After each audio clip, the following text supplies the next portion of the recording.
When the 1991 NBA Finals came to a close, one MJ had passed the torch to another MJ. A new era began as the Bulls won their first of 5 NBA championships. 7 seasons later, there is a new kid on the block, Kobe Bryant. Some call him the heir apparent. The 19-year-old is the future of a rebuilt Laker lineup equipped to end the Bulls' championship run. Is this the end of an era? The Bulls, saddled with injuries, remain to be contenders in the East and have set the championship standard the Lakers want to attain.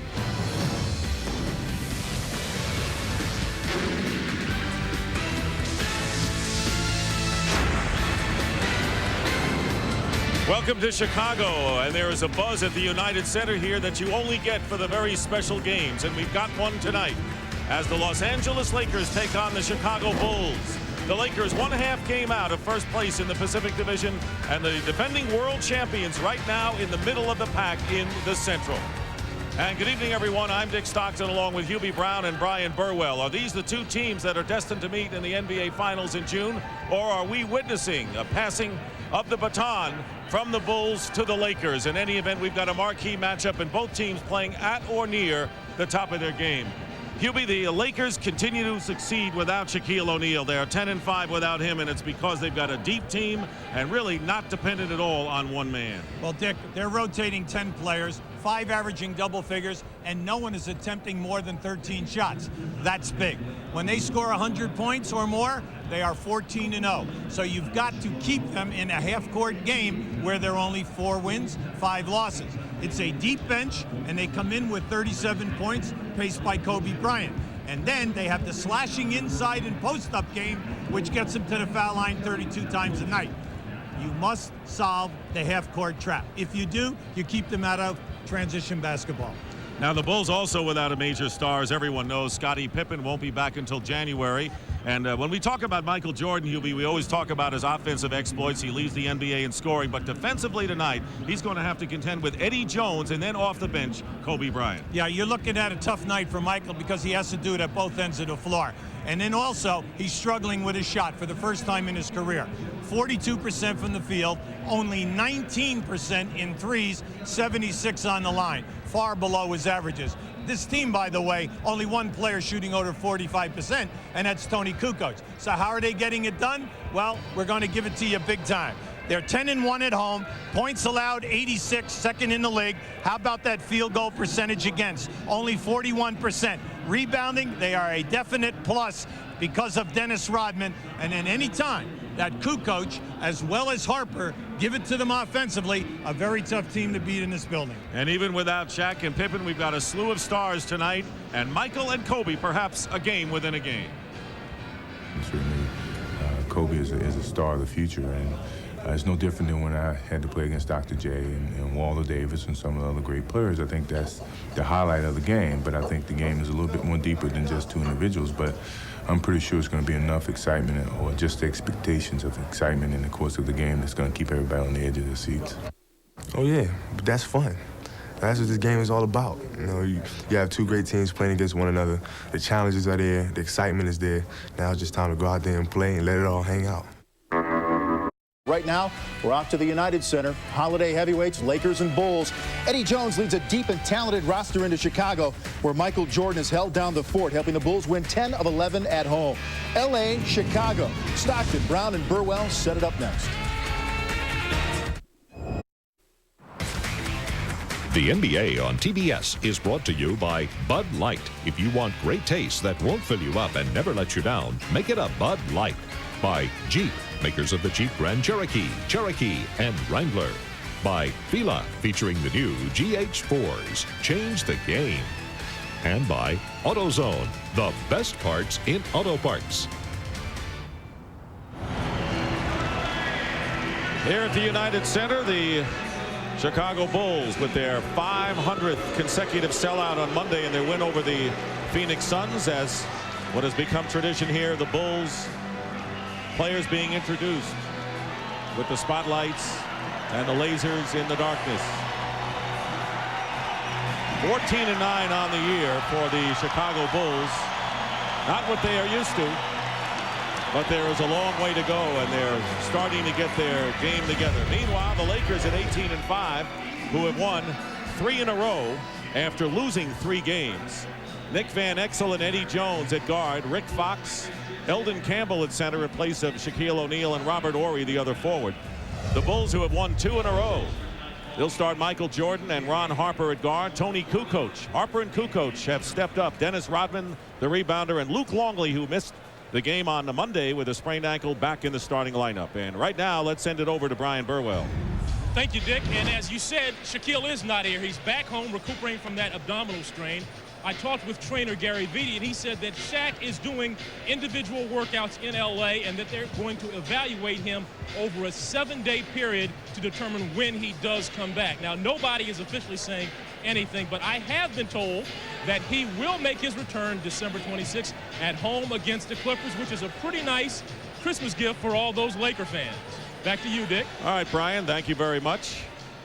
Del Harris, very steady man in an exciting basketball club. He kind of enjoys what this Laker team has done. They're one of the more colorful teams in the league. And Phil Jackson trying to eke out another world championship, Hubie, with this team, but they seem to have more adversity every year. Well, the biggest problem has been their shooting as a team. Also, Michael Jordan under 50%, and then you have the lack of winning on the road. They're only 4-8 away from home. This is something in their 5 championship seasons where they either had the best or the second best road record in the league. We have a problem with the game clock, thus the delay before we get underway. And of course, the Bulls sorely miss Scottie Pippen, who was expected back in January after going surgery on his left foot. And all the rumors of a trade and Pippen's dissatisfaction and the possibility that they could still work things out. But Scottie Pippen, an unhappy injured player right now with the Bulls. Well, on 4 occasions he has said that I'm never going to play here again. Now, February 19th is the trade deadline. So management has to make a decision. Do they re-sign him for the future, keep him happy for the rest of the season and in the future, or do they trade him, all right, and then get something back in return? Now, it's interesting the names that we hear.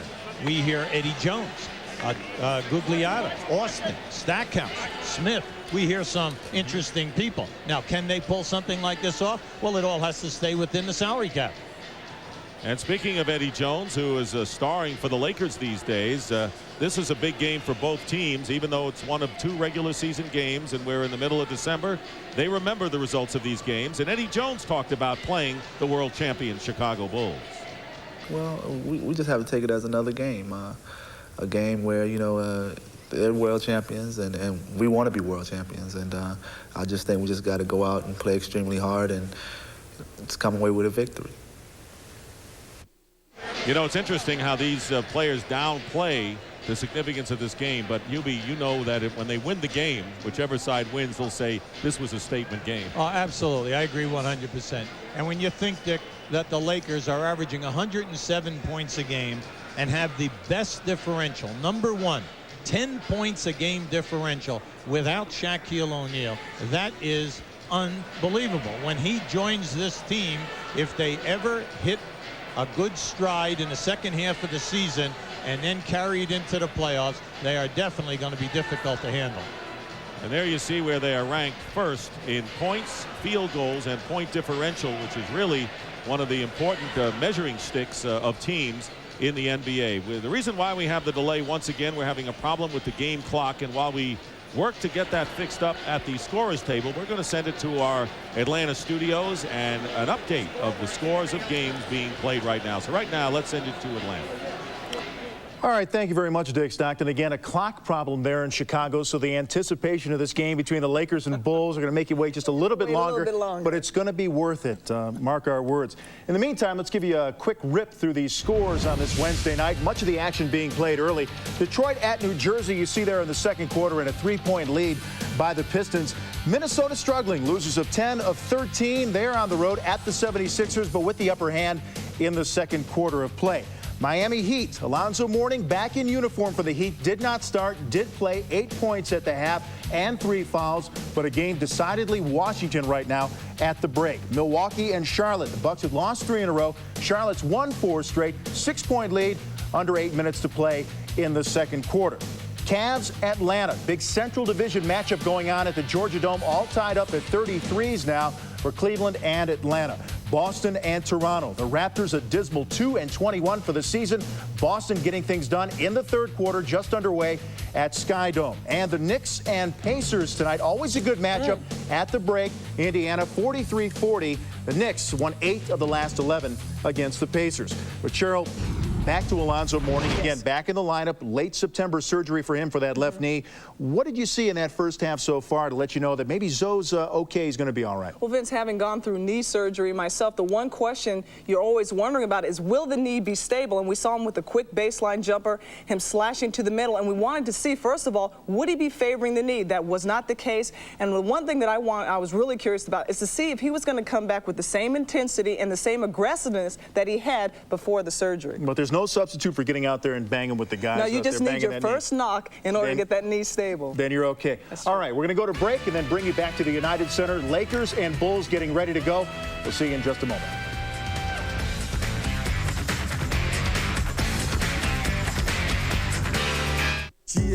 Joke.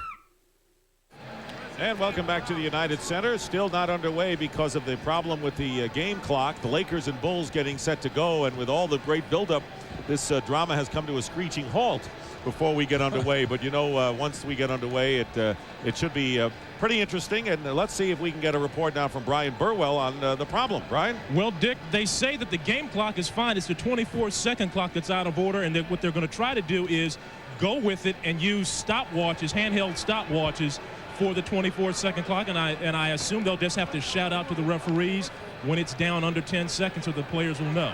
And that's what we have right now. They're still trying to figure this thing out. They've got about 2 or 3 workmen going back and forth trying to figure out what's wrong with the 24-second clock. So that's all I know for right now. Back to you. Well, Brian, they ought to give you one of those watches, one of those stopwatches to time the 24-second clock. But more important, Hubie, as we look at the players putting their jerseys back on, some of them are shooting. You get revved up, you go through the warm-ups, the same routine, and now the stop. What does it all mean for them? Well, you know, it depends upon the guy. Each guy is affected differently. The main thing is once they get going up and down the floor, they'll break the second sweat. Everything will be fine. And as far as the handheld stopwatch, what they'll do is they usually announce it with either 10 seconds or 5 seconds. They'll talk to both coaches, then they'll count down. Now, I'm kind of surprised that they have not come out with, in the old days, where you had the 24-second clocks on the floor on the corners in the baseline. I'm surprised that they have not come out with those, the portable ones. They're going to use the horn that you just heard to signal the end of the 24-second clock. But it looks like we're set to go now as players huddle around Phil Jackson. Exactly 1 year ago, these teams played a dandy. The Bulls rallied down by 22 and won in overtime. At the end of the fourth, it was all Tony Kukoc hitting a 3 with 45 seconds left to tie it at 114 all, and hitting 2 free throws with 4 seconds remaining to tie it at 116 that sent the game to overtime. It was a 22-point lead in favor of the Lakers. Here is Tony Kukoc with the big 3, and the final score in overtime, the Lakers 123 losing to the Bulls 129 to 123. Tony Kukoc had 31 points, Michael Jordan 30, and Scottie Pippen had 35. Hubie, would you settle for a similar game tonight? I think America would handle that one. I'd settle for the start of the game. That's right. If you're a Chicago Bull fan, the only time that the ball club has really played well this year is when Michael shoots his 50%, and then Kukoc and Harper both come in with over 15 points. And Dennis Rodman has a big night rebounding somewhere between 15 and 20. And in that way, it takes the pressure off the bench to come in with big numbers. Because when you move Kukoc into that starting lineup, their bench production falls off. Plus, they've had Steve Kerr and Bill Wennington both miss 10 games in this early 22 games already for the season. So this has been a major loss for this ball club. Keep in mind, the Bulls, who don't normally have more than 3 players score in double figures, had 5 players in double figures Monday when they defeated the Phoenix Suns 111-104, which matched their highest point total of the year. But keep in mind that the other time that the Bulls scored 111 points was in the double overtime win over the Los Angeles Clippers. So the 111 was significant. And there you see the 2 players who have really stepped up as of late. Toni Kukoc, 68%. Right now he is the #1 3-point field goal shooting player in the NBA. And Ron Harper also scoring again. It's really no surprise because Ron Harper had the reputation of being scorer before he came here. Well, when Ron Harper played for Cleveland and Lenny Wilkins, he averaged over 20 points a game on 2 occasions. When he went out to the Clippers, he did it another time. We're talking 3 times he's averaged over 20 for the year. He had an 18 points a game career before he came here. Now, naturally, here you got your 3 main scorers, so his shot attempts were always cut down. But now, without Pippen in that lineup, he has got to step up, Dick, and it isn't like he has not done it before. We have had a 15-minute delay, and if they don't get started soon, I'm going to read the 1 lost record of every team in the NBA plus their percentages in game behind, and nobody wants to hear all that. Yeah, you're Let's go to right. Brian Burwell with another update. Dick, you're going to love this. They're trying to find an old 24-second clock to use, and they're not sure if there are any in the building. So now what they're trying to figure out is if they do use the stopwatches, what will they do to notify you when the clock hit, the 24-second clock is run out? They don't want to use a whistle because that would be confusing because the referees are blowing whistles for the fouls. So right now they're confused. They're not really sure what they're going to do. Well, what about the horn that we heard? Wasn't that going to be they're working on that to see if that works, if they can do that. And I think that's what they're trying to see right now, if they can operate that horn manually. Where are they going to find an old 24-second clock? They're looking around. I asked somebody, and they said they're not even sure they're any in the building. Old building. Yeah. They're in the closet. I believe there's a boys' club around the corner. Yeah, and you won't find anything there. That's been demolished. So they're the officials. Steve Javy in the middle. Sean Corbin and David Jones, the other officials working this game. Okay, they're bringing in another board right now to see if that's the problem.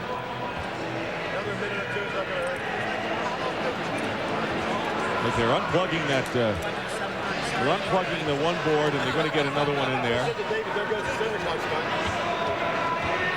And the third, I understand this is now the 3rd board. You just put that top on, right, and everything is okay. Modern science, you know, is naturally holding us up. In the old days, in the ABA and the NBA, right. You know, this was a common occurrence and it would be solved in a heartbeat. Where are you, Danny Biasone, who the old Syracuse Nats owner, who was the one who invented the 24-second clock? Well, we're going to get underway soon, we hope, but we do have some bonus coverage. And first, we're going to send you to Atlanta, and our buddy Vince Cellini standing by. Vince. Thank you, Dick. Boy, I got a needle-nose pliers and a Phillips head screwdriver in my car. I wish I was out there. I'd fix that up 1, 2, 3. But in the meantime, let's send you out to the Georgia Dome. The Cavs and Hawks in the Central Division, and we'll pick this up. Here's our bonus coverage. To the United Center, Dick Stockton, Hubie Brown. More fun with electronics with the Lakers and Bulls. All right, Vince, thank you very much. Cleveland 9-3 on the road and challenging the Atlanta Hawks. We'll get more on that game as we go along, but we're ready to go now as the Lakers and the Bulls get set to tip it off. We've had a 19-minute delay to this moment. The Bulls are on the floor ready to go, and the Lakers will follow. As Hubie mentioned, Michael Jordan has a dislocated index finger in his right hand, and talking to him before the game, he said he has no feel in the shot, and the shots are flat. And that's why he doesn't, he's been handling a ball to try to get the feel back. And what he's done is changed his game a little bit. He is operating more in the paint as he did in college at North Carolina against smaller players. Got away from that because he had bigger teammates in the NBA, but he's gone back for a more inside game as of late while the dislocated finger is bothering him. Well, Dick, you can see it just in his three-point shooting. He's only attempted 31 threes during the course of the year, and he's only shooting 19%. We're talking about Michael Jordan, who before he retired, was shooting at 34% back in the old days with the old line. Yes. A lot of people say, well, maybe it's the line. It's definitely not the line. Eldon Campbell lays it in for the first points, and we understand that all clocks are operable right now and run away. Luke Longley loses the ball to Robert Horry. Now there was a very soft full court trap, and there's your first turnover. And Nick Van Exel hits the three. He is second to Wesley Person in the NBA in threes, and all of a sudden 5-0 Lakers. Well, you have to remember, they force the turnovers, get out in the open floor. Not so many layups. You have to be careful because they are three-point dangerous in their transition game. 8 seconds on the shot clock, and Ron Harper gets the Chicago Bulls going. After a score, the Lakers push the ball very, very fast and then look back, ball reversal. Anything can happen here. Eldon Campbell travels before the shot, no basket, and turns it over to the Bulls. This is the first meeting between these teams this year. They split last season. In fact, they have evenly divided their last 16 games, but Chicago has won the last 2 at home against LA. Teams that have trapped the Bulls have given them problems, whether it's full quarter court, three-quarter court, or half-court trapping. Harper posting up against Nick Van Exel, and all of a sudden Robert Horry comes in the picture. Dennis Rodman misses a layup, gets his own rebound, and a new clock. That was a beautiful pass by Harper. Longley now is defended by Horry. Kukoc will fire a three, and he'll hit. Tony Kukoc at 48% leading the NBA in three-point percentage. Well, he's definitely in a groove. He's shooting 48 from the field and 48 in threes. Pretty consistent as we have nearly 2 minutes gone by after a 19-minute delay because of a clock problem opening this game. 7 on the shot clock. Jordan guarding Eddie Jones gets a piece of it. Campbell with 2 on the shot clock, and we will have a foul on the arm as 1 second showing on the clock, and Michael Jordan committing the foul. Well, Eldon Campbell has many facets to his game. He can shoot the jump shot facing the basket out to 18 or 20 feet and be successful. He can hook down inside. He's got the fadeaway, and he can put the ball on the floor. You must pay attention to this guy. Starting his 14th game, and impressive numbers without Shaq. Had 22 last night against the Minnesota Timberwolves, going 10 of 12 from the line. So when your center goes to the free throw line in double figures, you're getting it done. Well, that's why we brought up the point at the top of the show. They get to the line 32 attempts a night. You say, well, what's the big deal? Well, first of all, it gives you easy points. And the other thing is it gets fouls on front court people on the other team equals substitutions. Lakers by 2. A little more than 2 minutes have gone by in the opening quarter. Bulls coming in with a 14-9 record in the middle of the Central Division. 5 on the shot clock. Jordan does not get a good pass from Longley. Has to fire it up and hits a three. Well, Longley will throw that one to him every time, right? Hey, so much for a bad finger. Hey, it was a line drive shot, I would have to say. Horry coming back, and he misses from beyond the arc. And Rodman with the rebound. Dennis Rodman back atop the rebounding lead in the NBA. Moving past Charles Barkley, who was in front.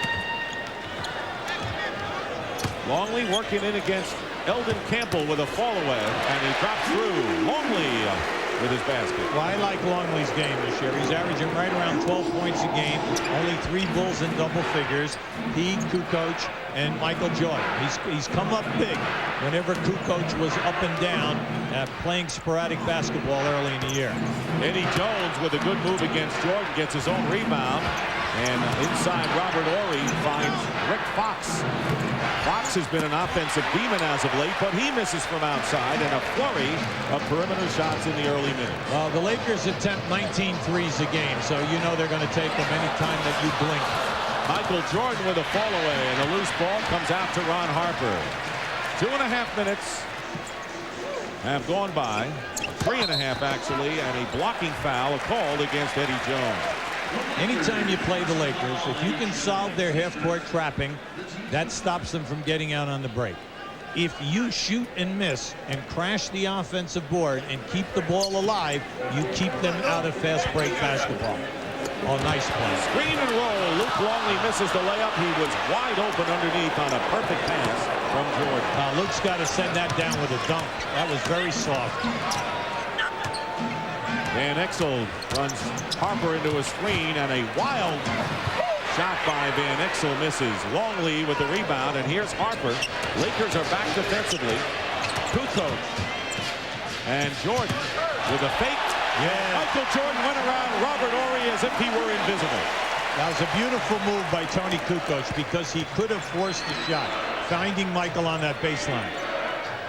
Off a screen, Rick Fox coming off a 30-point game in the last couple that the Lakers have played, and it looks like he's looking for 30 in the first quarter as he takes the shot over, and the top turns it over to the Bulls. So the Lakers struggling early on, only 2 of 10 from the field. Now just keep an eye to the left of your screen. You're going to see Kukoc take the double team and drop it down inside.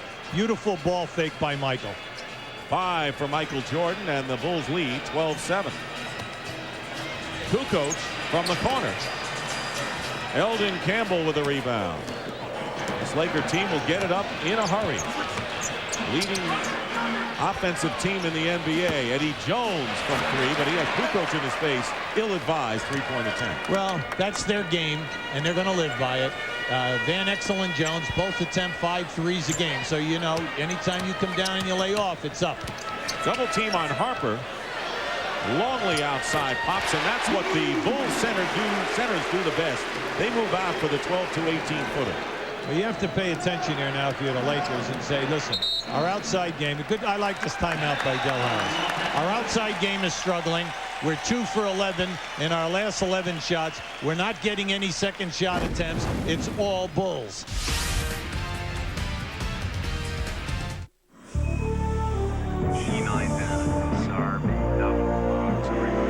Relief can't come fast enough when you have diarrhea. We have a problem. We have a delay. We're gonna miss our window. Our guy needs Imodium AD. You need something faster. Faster?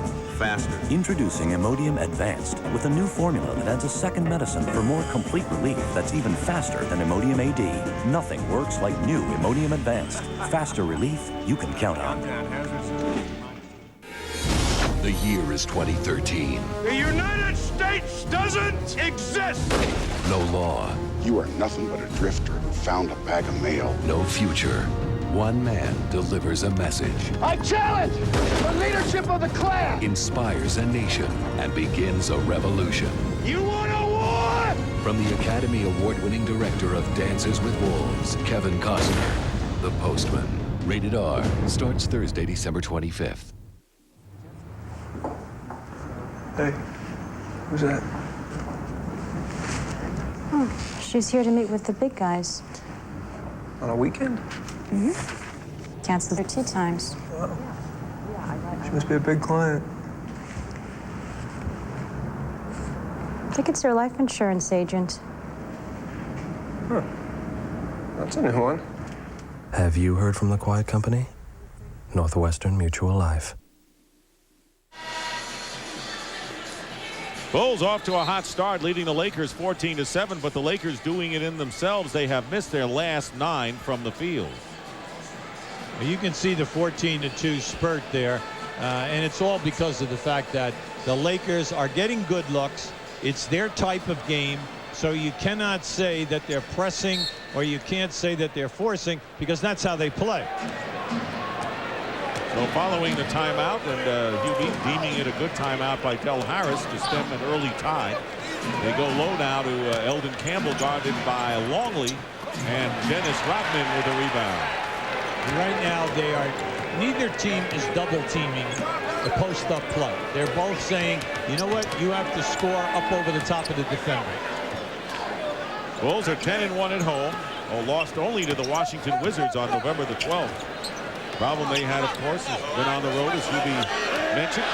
1 on the shot clock. Harper gets it off just in time and hits a 3 at the buzzer. Ron Harper, and that is the 3rd three-point basket already for Chicago. That hit 3. So it is now a 17-7 Bulls lead. Who are playing the second game in a 5-game road trip. Eldon Campbell fights his way out, but muscled away by Longley. Yeah, and that's a good word, because he was definitely fouled.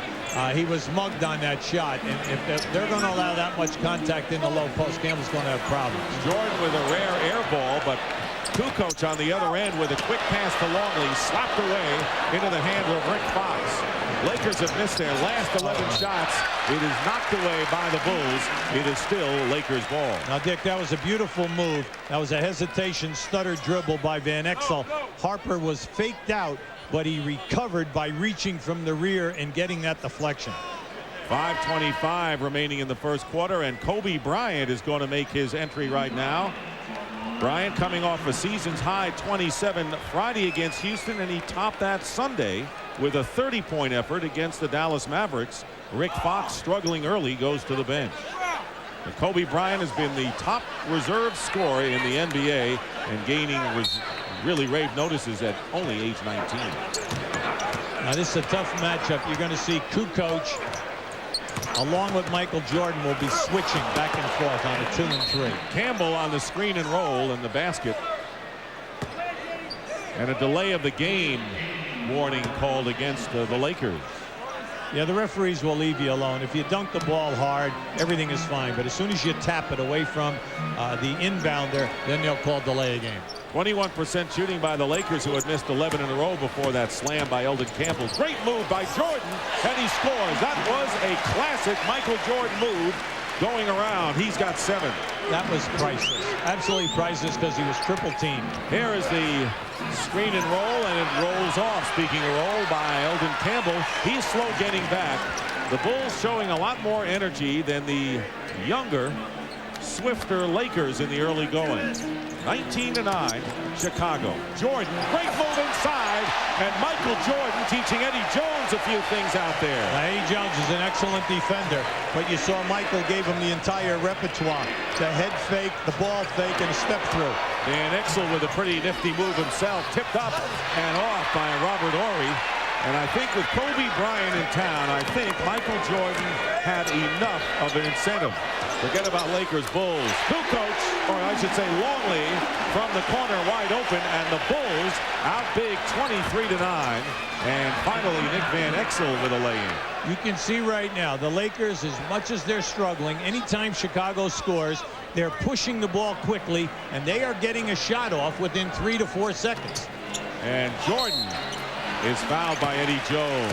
Lakers very impressive at getting it up after made baskets, but what a show early by Michael Jordan. Now you're going to see here, Michael got double teamed right there, and he comes back and he puts it up with his left hand.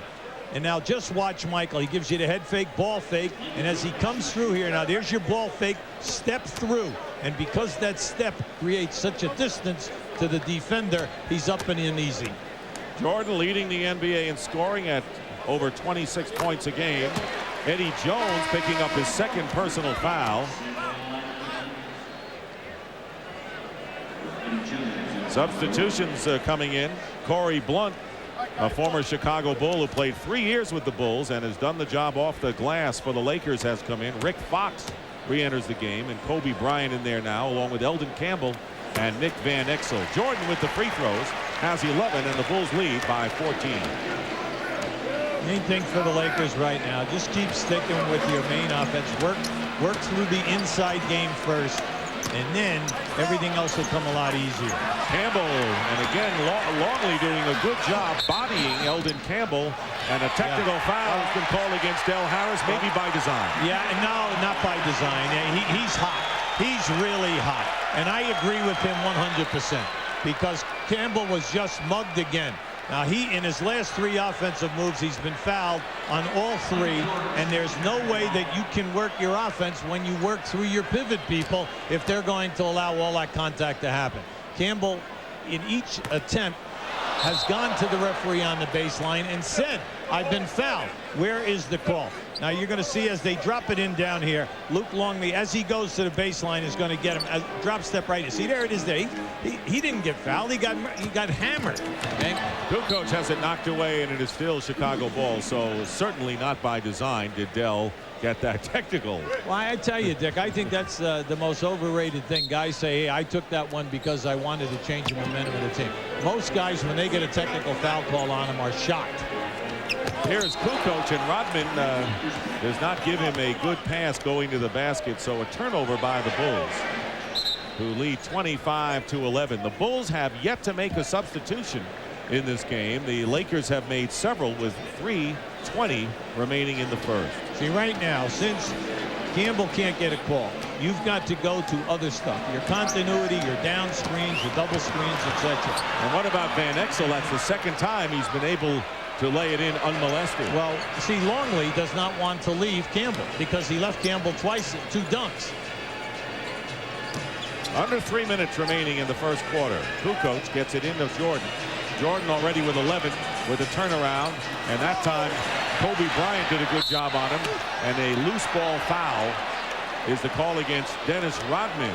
For Rodman, his first. Now Dennis is working very hard here this evening, and you have him averaging 5 offensive rebounds a game for the season, and you know Dennis is one of the best. Now this is just a great move by Van Exel. See, Longley fakes, but once you make that commitment, you've got to go. Make him pass and then rotate back.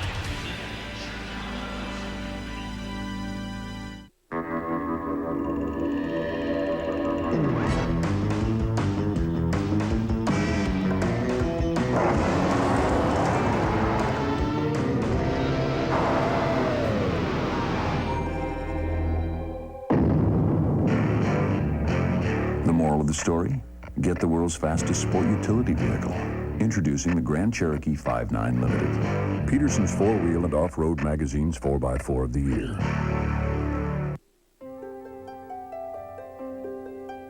Sony Trinitron. Sony Surround Sound. Cool. It's one of the many combinations that can make great things happen in your home.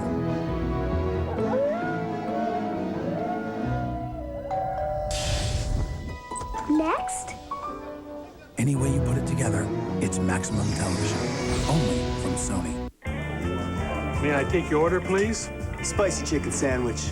Wendy's spicy chicken is made with Dave's own blend of pepper and spices. It has a spicy hit that'll warm you up.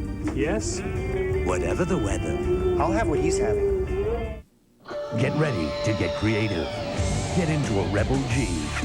Go beyond snapshots. Experience the ultimate rush. Cool.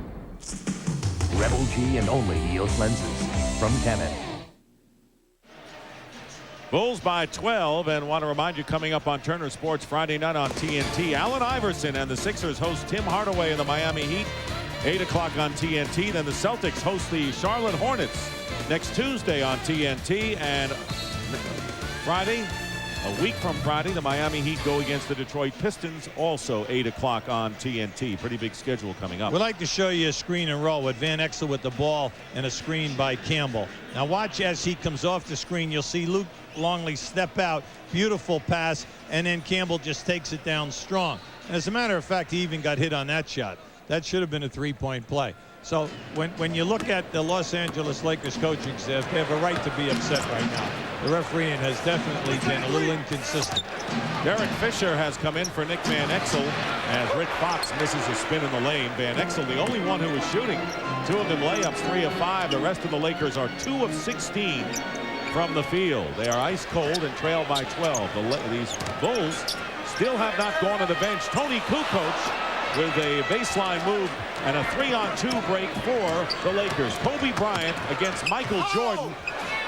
And the rebound is taken away by Corey Blunt. And Rick Fox misses, and the Lakers not only missing from outside, they are not able to connect from under the basket. Rick Fox 0 for 5 as Luke Longley commits the personal foul. Now this is just a high percentage shot. He just leaves it short. And now you're going to see the banging in here. Great steal by Blunt, took it away, but he misses the follow-up. As Fox goes up, he muscles it up there, but he leaves it short. Kobe Bryant shooting and hitting with Michael Jordan in his face. So Bryant getting his first points of the game. Remember, he only plays 26 minutes. He gets off 13 shots. He's shooting 42%, but he's definitely a highlight film. And we saw 3 of those highlights a week ago against the Golden State Warriors, and Kobe Bryant at 19 goes for the fake and fouls Michael Jordan. Now keep this right here. This is a beautiful screen. See, he leveled Michael off right there. Michael did not get his hand up. And if you don't get your hand up, you're neutralizing your size. Now right here, you're going to see this is a good ball fake by Michael. Gets him up in the air. Now take your time and hope that you can shoot through it. Jordan coming off a 31-point effort against the Phoenix Suns on Monday. As the Bulls starting to come alive, playing their best ball as of late. They beat the Toronto Raptors by 27. Their widest margin of victory in their previous game. So they feel they're getting it together now. Jordan with 13 points and a 12-point Bulls lead. Well, Dick, any time that you take care of the defensive boards and you hold people down in shooting to go, there it is. Couldn't hold him down. That's Kobe Bryant. That was a backdoor move by the numbers. Hit the post, backdoor the guy from the wing. A little rumbling here at the United Center over that move by Kobe Bryant. Again, 19 years old at a Lower Merion High School in Philadelphia in the second year. Harper gets his own rebound on the miss as we get close to 1 minute remaining in the first quarter. Oh, you got to go inside. Luke's got to go down low. You got Fox on you now. No double team. And here he goes in, and that's what happened. He took advantage. The Bulls taking advantage of the mismatch, leading 29-17, under a minute remaining in the first quarter. Luke Longley has 8. That is second to Michael Jordan's 13. Here is Derek Fisher using a screen, and Rodman gets the rebound. That's 8 for Dennis Rodman off the board. Now you can look at this, Dick, and say, hey, this is playoff contact being allowed here tonight. Or you can look at this and say, hey, the Lakers have got to grow up here now and say, you know what, this game's going to be physical, so you've got to raise your level, to this type of competition. Rick Fox stepped on the line, and let's take a look again at Kobe Bryant. There's a backdoor move. They catch him right there, turning his head. Caught Michael turning his head. He thought he could regroup, but any time that a young guy goes airborne, that fall. Now this is an offensive foul by Longley, and you can say, well, he flopped. Well, I want to tell you, Longley is 7'2", 295, and when he gets it to your chest like that, you're only 6'6", Rick Fox. You don't have to be an actor to go down as Rick Fox did. As the Bulls make their first substitutions of the game, Steve Kerr and Judd Bushler come into the game. Sean Rooks, who has been effective off the bench as a rebounder, who's come in for the Lakers. 2 on the shot clock. Jordan's going to have to take the shot. He does at the buzzer. No, he didn't. He didn't get it off in time. And with 20.1 on the clock, the Lakers can play for the last shot. But they're down by 12, and they have been outplayed in the first quarter here. Right now, Michael looks extra quick. He really does. Now, we know that last night the Lakers won a good game on the road in Minnesota last night. Flew down here, but they were in the hotel before 1 a.m., so everything was fine. They worked out, not here, but they worked out in the hotel with their scouting report for tonight's game. And, of course, this is a big game, the second of the 5-game road trip, and you're playing the world champs. Got 1-4. With Kerr out on the top, guarding Fisher. 7 on the shot clock. You see the clock. Fisher penetrating inside. Derek Fisher with the basket and the foul. Derek Fisher, the backup point guard, delivers in his second year from Arkansas Little Rock. Well, they love him. The coaching staff loves this guy. This guy's a tough dude. He was a player of the year in his conference at Little Rock. And I'll just watch the hit. There's the first hit. There's the second hit. And he put it off the boards. Anytime you come down in that paint, it's so much easier if you put the ball off the glass. And a 3-point play by Fisher. 4.6 seconds remain. And the pass to Ron Harper. He's got Kukoc. Kukoc gets it off. And he's fouled. And let's see if it was beyond the arc. And it'll be a 2-shot foul. Tony Kukoc with 1.6 will go to the line as Corey Blount committing the personal foul. You're coaching the Lakers, Dick. You're exasperated. You're not happy with the way the game is being called. You don't like all the physical contact. But then again, your guys are fouling jump shooters. That's the 3rd jump shooter that has been fouled. And you're saying, why are you doing that? Give me a time that you blocked a jump shot 18 to 20 feet from the basket.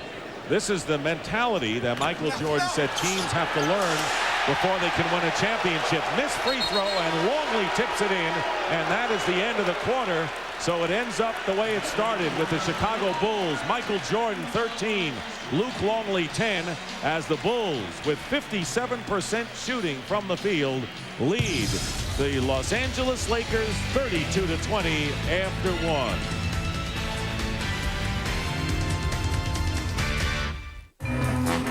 Tomorrow night on this superstation. It's what you love about Bond. Really? First at 8:05. Racist game. So, he really plays in them? Yeah, Mark Brunell in the Nike Air Marauder. Almost took him all the way last year. A scrambler like him needs some real traction to make the plays he does.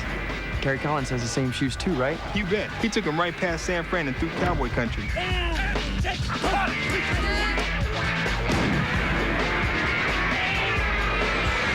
Incoming.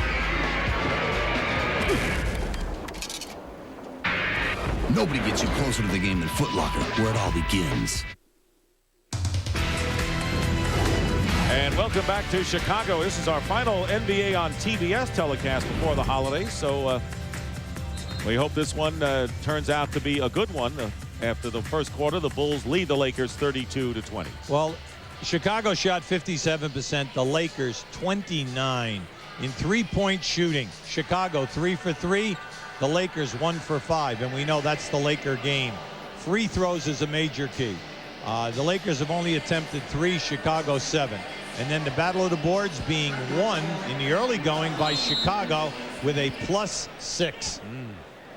It's all right there. Michael Jordan starts the second quarter on the bench. Randy Brown, who suffered a sprained right ankle, a scare at the end of the game the other night against Phoenix, is in. Now here comes your half-court trap. This is the first time that they've been in a half-court trap tonight. Main thing is to run time, get them out of their half-court set. Brown off the glass, tip by Harper. Loose ball, Kukoc to Harper inside. And an acrobatic move by Ron Harper, who has 7 points to start the second quarter. Anytime you half-court trap, your guys are rotating. When the shot goes up, everybody must rebound. Sean Rooks playing center, and he's been good. He's a third stringer, plays maybe better than a lot of backups in the NBA at center. Kobe Bryant hitting a 3 from outside. He's got 7 points and already a spectacular inside move. Well, it's part of his game, Dick. He attempts 3. He hit that one. He's now 22 for 62. He's shooting about 35%. Tony Kukoc driving in. And the rebound by Kobe Bryant. Lakers with Kobe Bryant and Derek Fisher, along with Eddie Jones, Robert Horry, and Sean Rooks.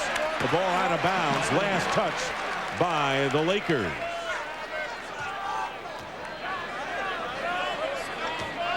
So the Bulls have Ron Harper out there with Randy Brown and Scott Burrell up front, along with Longley and Tony Kukoc. Longley had 10 in the first quarter. And Kukoc puts it up, but a foul away from the basket on the Lakers. Well, you see, that was a silly foul by Rooks, because you know that the guy at the top of the circle in the triangle, when they throw into the post, is just going to move over to the wing. And that's all he was doing, and Rooks just smacked Kukoc. Bulls up by as many as 14, leading by 11 here early in the second. Here's Burrell trying to post up against Eddie Jones, and he burns it. Good move by Scott Burrell as Jones tried to deny. And the score now 36-23. Bulls very sharp in this first half. I want to send a message to the Lakers that it's not your time yet. We'll meet again February 1st at the Forum. Fisher inside. Fall away by Kobe Bryant. Is there anything he can't do anywhere on the floor? Dick, that was such a difficult shot because he was moving. He caught it and threw a fadeaway without a dribble. Ron Harper is fouled, and they're going to call it on Eddie Jones. That may be his third. And instead they say it's Kobe Bryant, his second. Now, see, he made that catch, and he was moving from the opposite corner to make that catch, fade away, be behind the board, come out in the air, and knock it down. Not facing the basket. That's right. That was really a great move. I have a hunch we're going to see a lot more from Kobe Bryant before he's through. Oh, you really went out on a limb. You really went out there, didn't you? I thought about that before I made that statement for a long time. 4 on the shot clock. Longley over Rooks, and Luke Longley with 12 points, coming off a sprained ankle. Did not play in the last game, but Longley 6 of 8 from the field for the Bulls, who are up by 13. That's why at the top of the show we made an issue of bringing out that Luke Longley is averaging right at 12 points a game. And you can see he's playing with a lot of confidence. And as a matter of fact, Rooks caught him right on the wrist that time when he released that shot. But he feels that he can score. He's got a nice baby hook shot. He's got that fadeaway. And remember now, he's 7'2", long arms. Eldon Campbell checks in for Sean Rooks. And Nick Van Exel is in as well. So the starting backcourt tandem of Eddie Jones and Nick Van Exel with the ball in there now for the Lakers. The best shooting three-point tandem in the NBA easily. Luke pass in. Harper fouling Kobe Bryant. He tried to front him, but he shoved him away, and Kobe is fouled. Yeah, Bryant just did a change of direction from the top of the circle. He's being overplayed by Harper, and when he went right down the middle, keep an eye to the right of your screen. You're going to see him come flying right into your picture right there. But Harper's doing a nice job on it. Bryant shooting over Harper, misses. And the Bulls with Tony Kukoc bringing it up. Kukoc getting a chance to start now with Pippen out of there. He has started 19-18 now exactly. Longley with an old-fashioned hook shot. Here comes Van Exel pushing it up. Bulls back defensively, however. Under 8.5 to play, and there's the loop in, and that was a pass. That was a pass. That was a pass. That was just a quick pass. He was looking for a quick lob. To Ori, yeah. Right to Ori, right? And they're playing like it was a shot. The 11-point deficit now. Lakers behind. Well, take him down. Kukoc against Van Exel has the big edge. He knows it and scores against them. But the Bulls have taken advantage of their mismatches nearly every time down. They're seeing them and they're doing it, Dick. You're absolutely right. 40-27, and there is Eddie Jones slicing in for the basket. Eddie Jones coming off a 32-point effort against Minnesota, the November Player of the Month in the NBA. But on the other end, Kukoc wide open end-to-end. They're seeing spectacular basketball from both sides. We're talking about the Laker quickness after a score, but the Bulls are also showing it to you. They've definitely upbeat this year more than at any other time. Now just keep an eye. There it is. That was a lob pass, and the thing went right through the hole. Beautiful. And on the turnover, the give and go, Randy Brown to Longley from Kukoc. That is a textbook play by the Bulls. Yeah, they caught them rotating. Beautiful movement. When your man leaves you to help on a guy, you go to the front of the rim. Timeout called by Del Harris. Excellent ball movement, total unselfish play. Now there's your guard around situation. Now once Campbell moved, Longley stepped right up. Beautiful pass. And the biggest lead of the game for the Chicago Bulls. We'll be right back. Get the latest scores and highlights. Cool stuff, huh? And comfortable. Introducing the Michael Jordan Collection from Hanes. You think I could dunk in these? Yeah, a donut, Roy. You could dunk a donut.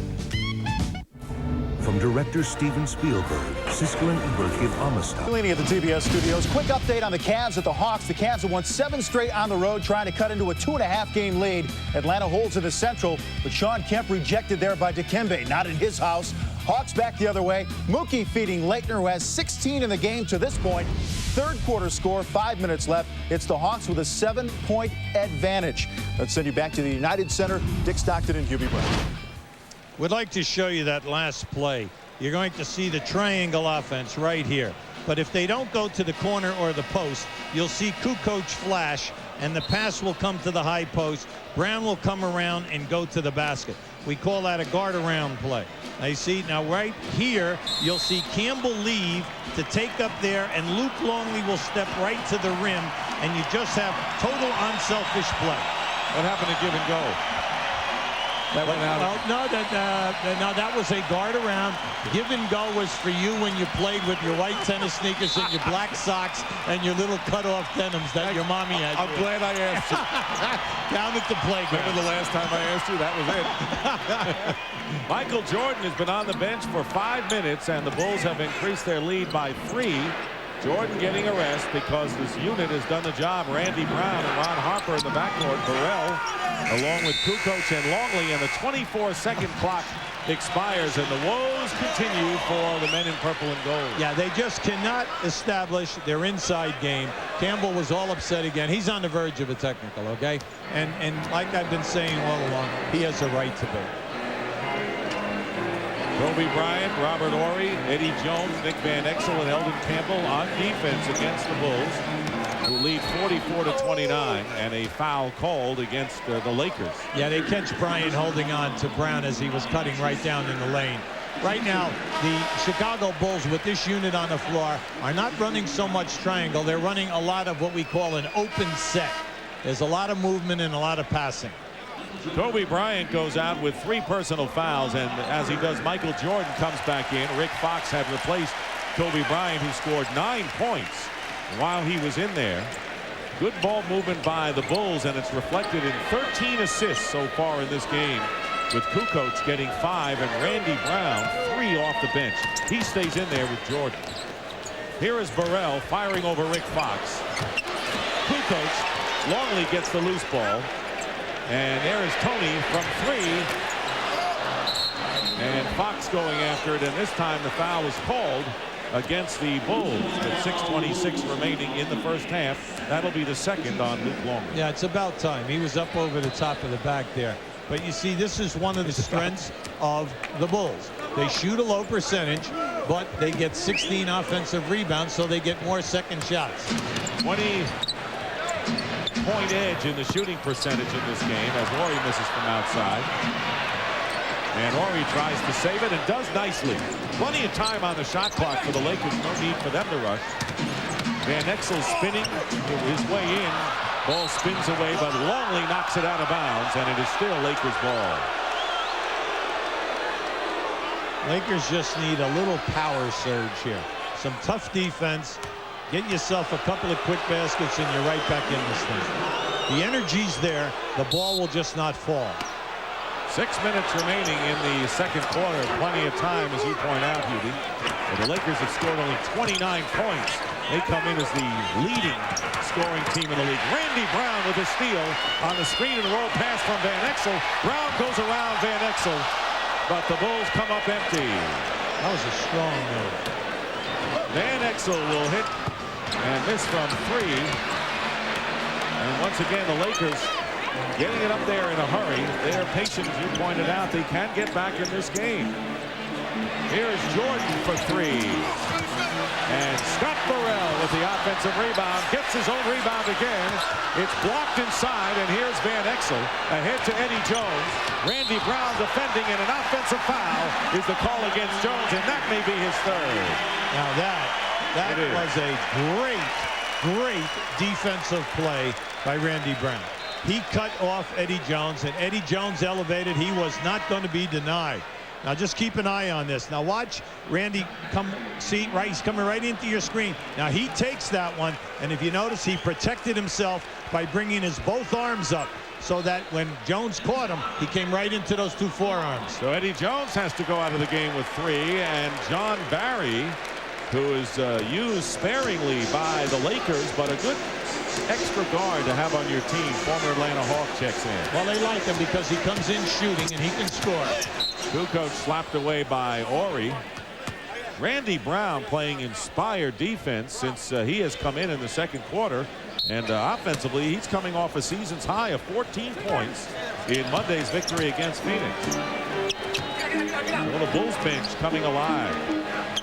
Here is Michael Jordan finally over Horry hits. Michael Jordan gets his first points of the second quarter, 15 in the game. Longley second with 14. Michael is quick. Everything about him is quick. He's prime, no question about it, as he is definitely inspired by facing the Lakers. Working against Rodman is Eldon Campbell with a fine baseline spin. See, he's got it all. He really does. He's got a nice hook. He's got a nice fadeaway jump shot. But then he has the up and under, plus the power drop step move. Rodman playing the center position right now for the Bulls. Relatively smaller team out on the court. That's why you have to go through Campbell at the other end of the floor. Take advantage of the height disadvantage that Rodman has. Rodman's slapped away by Rick Fox, and this will be an easy layup at the other end. So the ball was knocked away from Michael Jordan, and Rick Fox, struggling early, has 2 points in the game.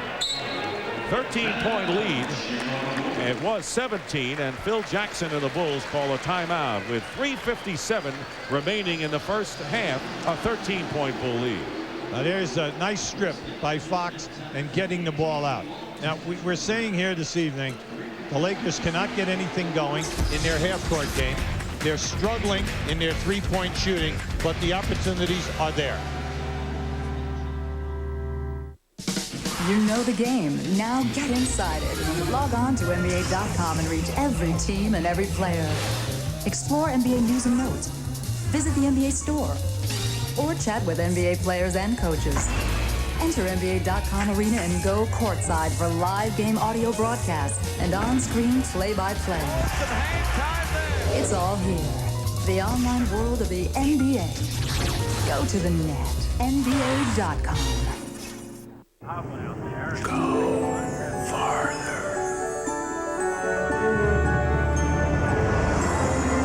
Isuzu, builders of the completely reinvented 1998 Isuzu Rodeo. Isuzu, go farther. And by Red Lobster, where a slam dunk involves melted butter. Red Lobster, because life on land is dry. The Magnificent Mile during the Christmas season. A shopper's delight on Michigan Avenue here in Chicago, where the Bulls lead the Lakers 46-33.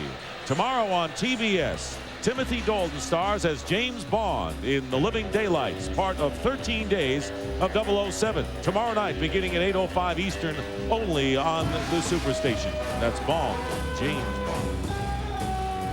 You like that? I do. Steve Kerr, three-point shooting expert, has checked into the game. So a three-guard offense in effect. Bill Wennington making his first appearance.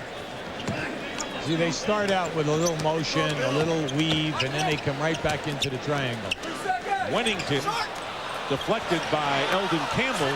The follow-up by Jordan misses, and here's Rick Fox with 3.5 to go in the first half. Now, in this first half, the Lakers are really struggling with their threes. They're only 2 for 8. 13-point lead. Nick Van Exel for 3, and way off the mark. Van Exel struggling from three-point range in the early going. Now Steve Kerr is out with a bruised kneecap. He's missed 10 games. And Bill Wennington also was injured. He had a tendonitis in the right elbow. Came off the injured list this 6 games. So the injured getting healthy. Wennington blocked again by Campbell, and the 24-second clock expires. So Wennington can't get much elevation, and Campbell has been right in his face twice. 2 key subs during the championship years have been Wennington and Kerr, because they come in, they keep the center honest because Wennington takes them high, and then Steve Kerr just spots off for everything of penetration of Jordan, and then the forgotten man, Scottie Pippen. Maybe not forgotten, but not for long. Not for long. Eldon Campbell, basket and a foul. So far, the Bulls have kept the Lakers at bay. The Lakers had 20 points in the first half, only 15 so far in the second quarter, I should say. Well, you can see, I mean, this guy's giving you a lot of different moves. I see he comes in, and he really nailed Wennington with that right elbow. Caught Wennington right in the ribs. Eldon Campbell with a three-point play, and it is now a 10-point game. The Lakers have scored 7 straight points.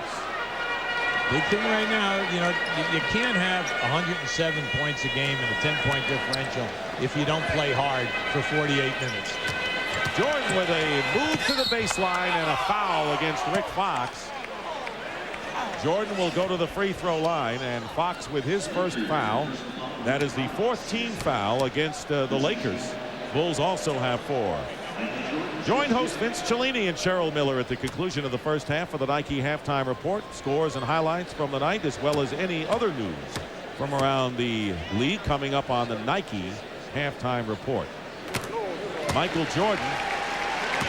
There is Eddie Jones and Kobe Bryant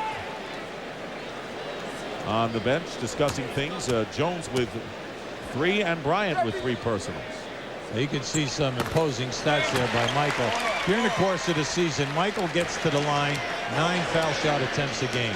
But throughout his career, an 84% free throw shooter. This year, only 76%.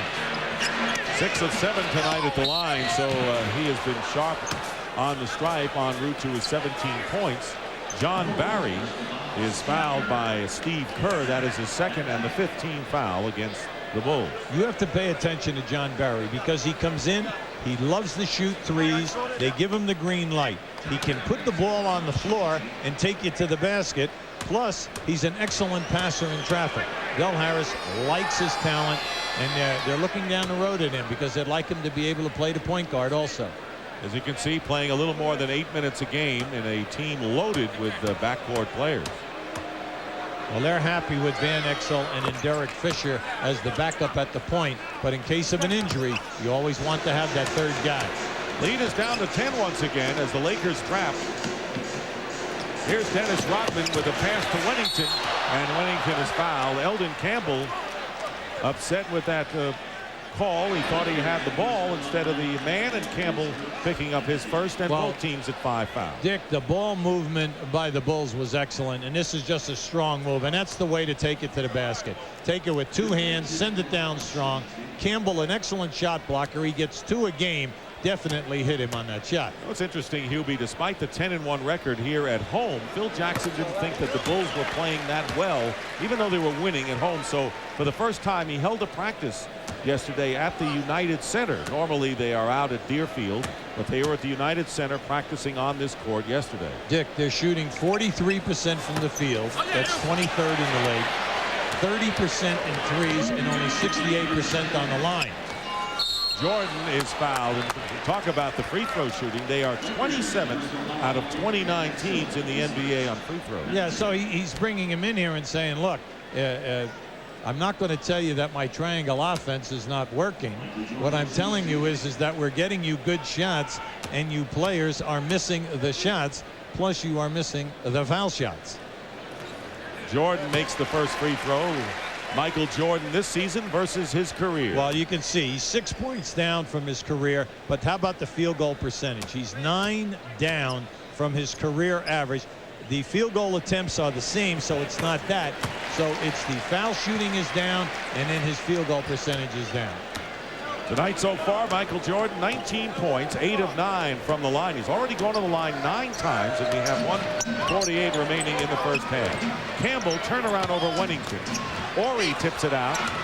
Eldon Campbell again with a short baseline shot, and Dennis Rodman with his 10th rebound of the game. Again, the Lakers with opportunities inside.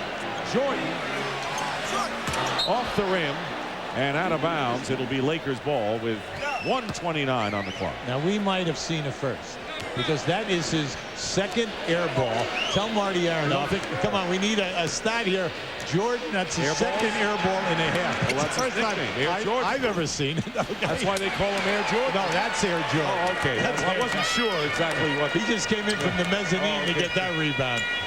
That was an air ball. Thought it might have skimmed off the front rim, which I'll always give him the benefit of the doubt, as you know. Jordan working against Fox. 10 on the shot clock, getting down to a minute to go and a half. Wennington popping over Ori hits. Bill Wennington, that's what he does best. And he gives the Bulls a 53-38 lead. Yeah, see, he takes your center away from the basket, and he's usually a high percentage shooter. He just has to get back in shape. Same thing with Kerr. Well, the Bulls again up by 15 points with under a minute remaining, and 10 on the shot clock for the Lakers. Got it down to 10, and now again a 15-point lead. Double team on Ori with 1 second, and the clock runs out before Campbell could get up and lay it in. That's the kind of half it has been. Bad clock management. Yes, and very frustrating for Del Harris, for Eldon Campbell, and for Ori. Ori did a great thing. Anytime you're double team, take the guys away from the basket. He did, and he opened up the area for Eldon Campbell. Unfortunately, he didn't throw a lob to the front of the rim. So the Lakers woes with 35% shooting from the field and 7 turnovers. You do that against the defending world champs on their floor, you're going to be behind by double digits.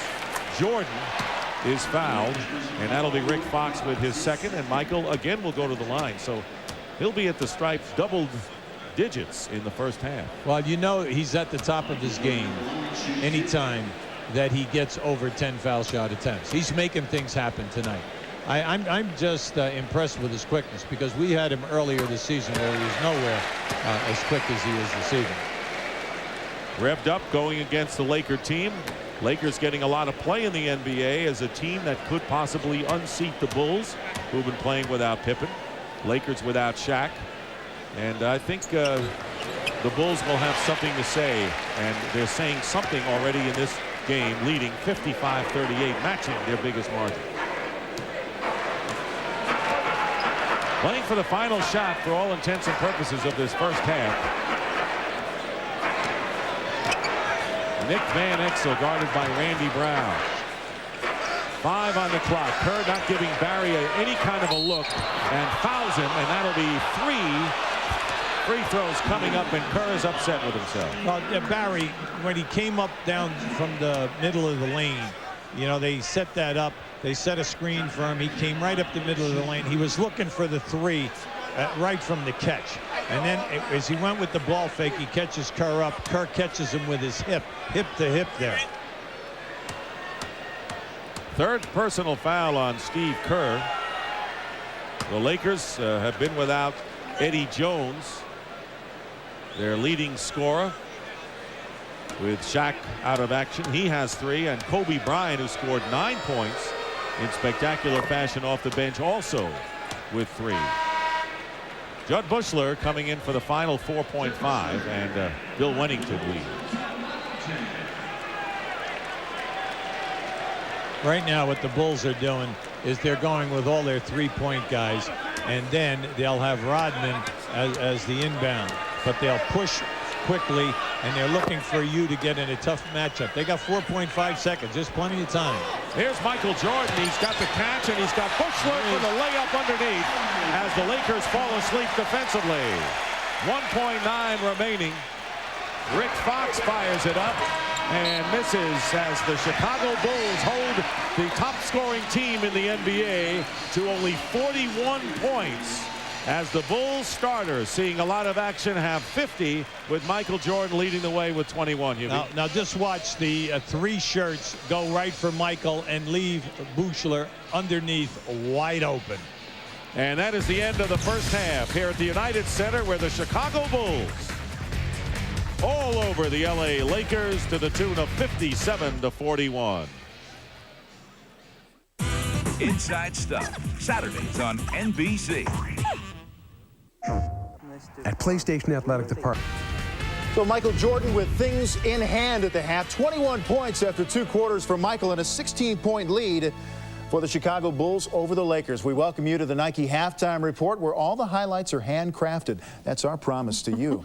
I'm Vince Cellini. She's Cheryl Miller. Let's get right to it with some highlights. And watching the Cleveland Cavaliers play last season was like watching John Tesh and Kenny G in a battle of the bands. I mean, this was torture, but an influx of rookie talent and the high-flying Shawn Kemp has made for pleasing up-tempo play for Cleveland and a recent 10-game win streak. The retooled Cavs in Atlanta challenging the Hawks and the top record in the Eastern Conference. We go to the Georgia Dome now. Lenny Wilkens, the former Cavs coach, facing Mike Fratello, the former Hawks coach. And look at the ball movement here, Cheryl. You don't see this anymore, but that's why they lead the East with the records. Good ball movement by the Hawks. And then Steve Smith with the finish. The Hawks with a 10-point lead in the first. Second quarter, Smith to Christian Laettner.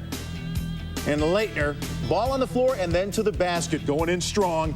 Hawks had a 2-point lead at that point. Third quarter now, Shawn Kemp racing over to Dikembe. Ooh, Shawn, a little bit of range there. Knocking that one down. The Cavs had a 2-point advantage at that point now, but we fast forward you to 5.5 minutes left, a little more than that, and now the Atlanta Hawks have pushed it out to a 12-point lead. Cleveland had won 7 straight on the road. Atlanta looking for their 4th straight win. Another solid game tonight. Heat at the Wizards, MCI Center. Zoe back in D.C. and back in uniform after the surgery on the left knee. Didn't waste time getting a shot. Knocks down that jumper over Terry Davis. Wizards, though, 21-8. Wizards just dominating this game. Weber, backdoor pass to a cutting Cal Chaney for the layup. 44-27 Wizards. And Rod Strickland with the strip of Timmy Hardaway and gets the easy lay-in. Hardaway was scoreless through 3 quarters of play. Believe that? Then Mourning and Davis get tangled up. Both picked up technicals there. Little frustration, but a little happiness for the Wizards. 88-74. That is a final. Strickland had 21 in the game. Mourning returns with 24, but not enough. And now the Wizards 6-0 in their new arena, the MCI Center. Milwaukee, Charlotte. Fourth quarter, 8.5 minutes left. Charlotte with a 3-point lead over the Bucks. The Hornets have won their last 4. The Bucks have lost 3 in a row. Detroit beaten in New York Tuesday night. Now at the Nets, and it's New Jersey 87-78 with 6:35 to go there. Grant Hill with 12. Keith Van Horn continues to impress. 19 so far in that game. The Wizards at home, perfect. A little flawed on the road. What's with that? It's really a Jekyll and Hyde team on and on the road. But I'll tell you one thing. When you had Ross Strickland scoring 21 points tonight, you have Juwan Howard, and then you have C. Webb playing well. When those 3 guys are on, and then you throw in Calbert Cheaney, who is much more relaxed offensively when he's at home, this team is truly hard to beat, which they're showing at the new MCI Arena. But a nice plus, I think, for the Heat to get Zoe back in there and playing well. It was nice, but not enough. Not quite. The Nike halftime report goes away. Then we return with Hoop in the Heartland. The Knicks go bird hunting. New York stepping up against Indiana. Somebody was going to win their 4th in a row. Patrick and company hoping that somebody wore the dark jerseys. What are you guys doing? What are you doing? Hey, you know the only time you guys yell box out is when you're out of donuts. You guys remind me of my shoe closet. I got 1 penny and a bunch of loafers.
Yeah, I broke it snowboarding, and the bad thing is, it's my bell-ringing arm. Well, let's see. You'll need something light and portable with a good, clear sound.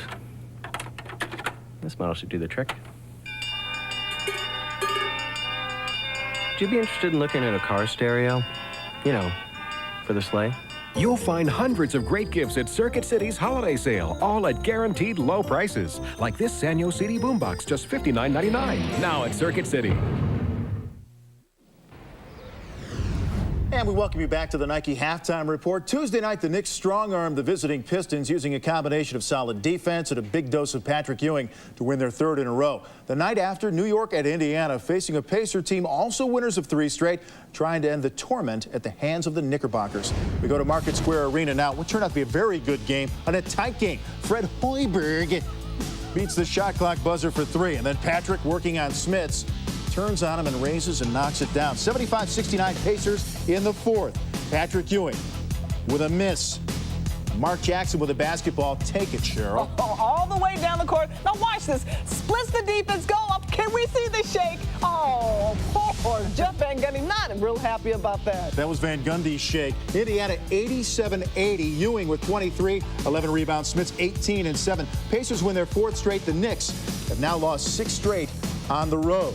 As we take a look at Indiana now, Cheryl, close to home, close to family for you. Talk about the Bird influence on this team. Well, you know, last season this was an Indiana team that once the starters stepped on, they hoped that they could score enough points to cushion their lead so that when the second unit came in and it squandered it, that they would still have some points. That is not the case this season. Larry Bird has done an excellent job of really instilling a lot of confidence in the second unit.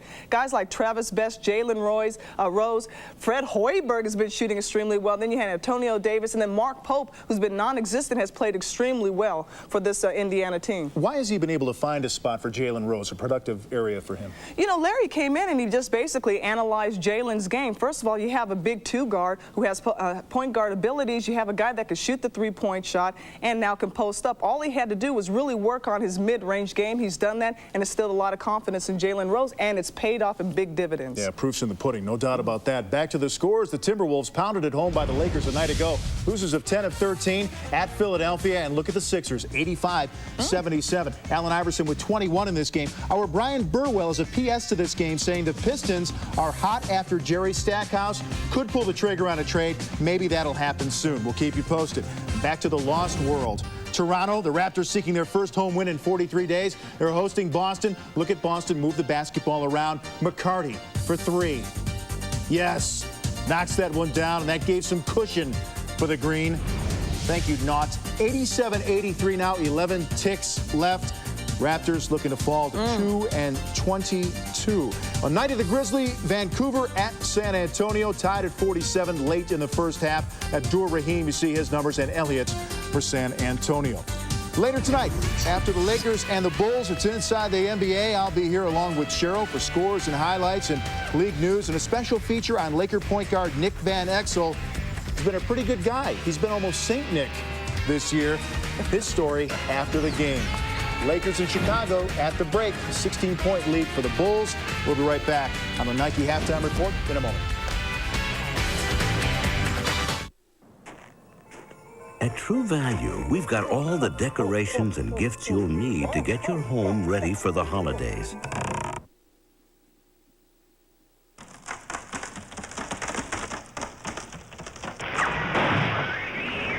And anything else that might help. Santa! This 4-piece ratcheting gear wrench set makes a great gift at only $21.88. True Value. It's Christmas and help is just around the corner. If you're feeling a slight chill, break away for a warm holiday feast. The ultimate feast at Red Lobster. Succulent lobster tail, sizzling shrimp, steaming snow crab, and on top of it all, free dessert. It's our warmest offer of the season. Don't miss the ultimate feast with free dessert for a few weeks only at Red Lobster.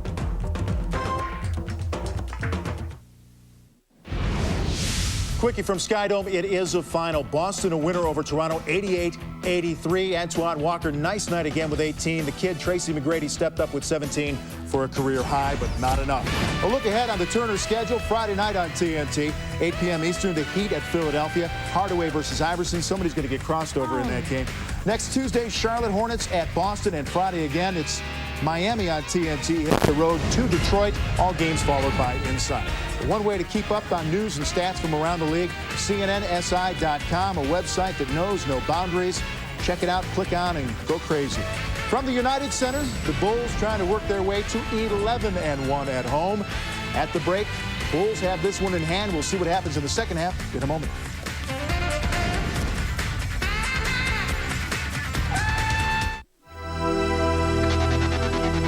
If you're going to create electricity, use it. The Seiko Kinetic Watch. Electrically charged every time you move your body. You know, working at AutoZone is more than just looking up parts or ringing up sales. Most of all is listening. Because my customers know more about their cars than I'll ever know. They know every rattle by heart. I mean, that car is their baby.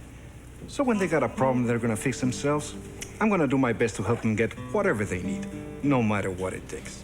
Because people like that, they don't deserve anything less than the best I can give them. Are you looking for that red-hot gift this holiday? That gift that's hotter than hot, the one on everyone's list? Then come to Wendy's and get a spicy chicken sandwich. It's very hot. And while you're there, say hello to Dave. You there, lad. Is it still the holidays? Yeah, where you been, pal? I'm not too late. I can still get presents. But where? Office Max. They've got loads of great gifts. Attachés, pens, software. Intelligent, lad. At guaranteed low prices so you don't waste time shopping around. Delightful, lad. Hurry to Office Max and start my shopping. Couldn't we just charge it? Office Max. We go to the max for you. You got a 10,000-acre fire and it's breathing right down your throat. So let's go! Faster, faster! Just a routine day of training. Not quite that fast. For America's most elite firefighters. But for their leader. It was a prison break! Take me down. This time, the enemy is not nature. Kill him. Howie Long. Why don't we see if you're still not a flyer? Firestorm, rated R. January 9th, only in theaters. This program is authorized under broadcasting rights granted by the National Basketball Association. Any publication, reproduction, or other use of the pictures, descriptions, or accounts of this game without the express written consent of the National Basketball Association is prohibited.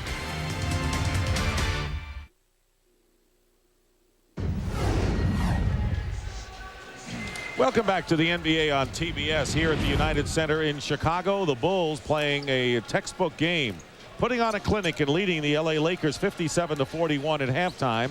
And the statistics back up what the Bulls have done. They are shooting 49% to 34 for the Lakers. Luke Longley already exceeding his season's average in scoring and rebounds. Eddie Jones with personal foul problems. He's got 3, only 2. The rebounding story, and we have to go back to the top, Hubie, when you said that the way to play the LA Lakers is to keep them in a half-court game, and that is precisely what the Chicago Bulls have done tonight. Well, the main thing there, Dick, is that you cannot give them turnovers so they get out in the open floor. 4 turnovers for Chicago. Anytime that Chicago shoots, they're missing 12 offensive rebounds. They cannot get out in fast breaks. You keep them in a half-court game, now they struggle. Their first unit, 10 for 35, shooting 28%, plus 2 for 10 in threes. They can't get it done. But the shots are there. It could be a great second half here. It all adds up to a Bulls lead, but the Lakers have the explosiveness to come back. And speaking of explosiveness, what about Michael Jordan in the first half? Oh, this guy right now, he just looked at us and said, so much for my index finger that's dislocated. That was a 3. Beautiful head fake right there. And this is just a strong move, finishing with that good left hand. This is what we mean by his quickness. He's been quick all night. The head fake and then the up and under step through. Michael on his way to a big 21. And he's gone to the line 11 times and has made 10 of them, always an indication that he is on his game. And right now, let's check in with Brian Burwell. Thank you, Dick. Now, that 41 points for the Lakers ties their season low for the half. And Del Harris said the thing that bothers him is they're not getting out and playing their game, which is up-tempo, but also they don't have the good sense when the up-tempo, when the fast break isn't there, to work around and get some good shots in the half-court set. And he says they just have to work on that a little bit better in the second half. Back to you guys at the table. All right, the scoring leaders for the Lakers, Eldon Campbell with 11, but he hasn't done the job off the glass. Nick Van Exel, 9. Kobe Bryant, 9, and John Barry, 5. Bryant and Eddie Jones, each with 3 personal fouls. For the Bulls, Michael with 21, Luke Longley with 14, Tony Kukoc 8, Ron Harper 7. A lot more, it looks like, than 3 men in double figures when this one is over for Chicago. Dick, very astute observation there. And then also, let's see if Horry and Fox will come to life. Right now, they are 1 for 9 from the floor, and they are getting hammered on their defensive glass. They cannot block the people off the board. So we get underway in the second half. Luke Longley with Tony Kukoc and Dennis Rodman up front. In the backcourt, Michael Jordan and Ron Harper. All a present tonight by the Lakers. Very soft and no hard traps on the passing. Rodman to Longley, who lays it in. Again, great ball movement by the Bulls. And it is interesting because everyone underestimates the passing ability of Dennis Rodman. Very intelligent player, and when he makes the pass, he puts it right on the money. Eddie Jones playing with 3 fouls, misses a 3, and Kukoc the rebound. So it's Jones, Van Exel at guard, and up front, Eldon Campbell the center with Rick Fox and Robert Horry the forward. If you're going to come out trapping early, you've got to make it happen. You've got to get the turnovers. You can't give them this. And a good defensive play. Horry slaps the ball away from Luke Longley. Lakers trying to make a run. They have made 1 run. They were down by 17, cut it to 10 before the Bulls open it up again in the second quarter. Eldon Campbell, baseline slam, and 13 now for the Lakers center. Well, Fox could have forced that shot. I like the way he gave it up. Campbell sent it down strong. They're in like a 2-2-1 three-quarter court trap, but it's soft. Now, once you get it over, they match up man-to-man. And against the veteran team with older legs, you want to make them work more, and that's what the Lakers are trying to do. Luke Longley, however, pops out and has another basket. He has 2 hoops here in the third quarter.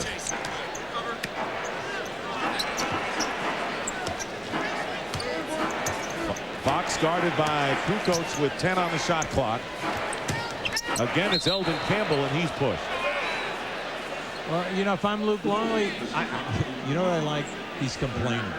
You know what I mean, he almost put that forearm right through his back. Now keep an eye down inside. Now just watch the forearm go right into Eldon Campbell. Now just watch it. Once he goes by, as he steps up, bam. So that'll be 3 personals on Luke Longley. With less than 2 minutes gone by here in the second half. Dick Stockton, Hubie Brown, Brian Burwell with you. Eldon Campbell with his second basket of this third quarter. See, Dick, keep going to Campbell. Try to get Longley on that fourth and get him out of there, because they become smaller when they go to Winnington. And when you trap, it's a cumulative effect if you're going to wear a team down. You may not get the turnover right away, but you could wear down a veteran team. Here's Ron Harper missing a 3. Campbell slaps it down. Loose ball, and Harper winds up with it, and Van Exel saves a basket. It was going to go to Longley for the lay-in, but Nick Van Exel was alert. Up until this point, the Lakers are half a step behind all night. Chicago's been extremely quick, getting most of the loose balls.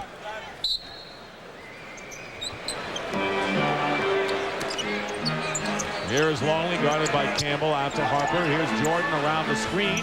Michael Jordan misses his first shot of the second half, but Dennis Rodman saves it. That is 11 rebounds for Dennis, and yet another offensive rebound by the Bulls. Great pass, Jordan from Kukoc, and the Bulls extend their lead. Yeah, they're going for a 20-second timeout right now. Good call by Dell. And what's the main reason for the timeout? 2 second shot opportunities. The Bulls score on both of them. They're getting out-hustled right now. You don't see that enthusiasm. They've like taken the heart out of them. But as a coach, what you're trying to do is to get them going. Nice pass here by Kukoc. A great pass and a beautiful finish by Michael. Kukoc with 7 assists, and he is playing the all-round game that the Bulls want from him. He's gotten enough rebounds in the game and has scored. He has 3 rebounds. So Tony Kukoc, who always said he wanted to start, doesn't, of course, with Pippen, but getting his opportunity and making the most of it now. Well, Dick, you're looking at a guy who's playing 31 minutes. He's first on the team in field goal percentage at 48%. No one else over 45. He first in threes at 3-point percentage at 48, and he leads the team in assists at 4.4 assists a game. And when that man comes off in January from the injured list, Kukoc will be again the valuable 6th man that the Bulls have used to win a flurry of titles. 63-45, the Bulls lead. Rick Fox with a great feed inside to Campbell, and out of bounds. Traveling is the call against Eldon Campbell. Right now, once again, we underline Ori and Fox. They've got to get involved here offensively and do a better job on the defensive board. And here's Kukoc again. Tony Kukoc with 10 points. And speaking of Ori and Fox, they have a combined 2 points between them. 1 for 9 shooting.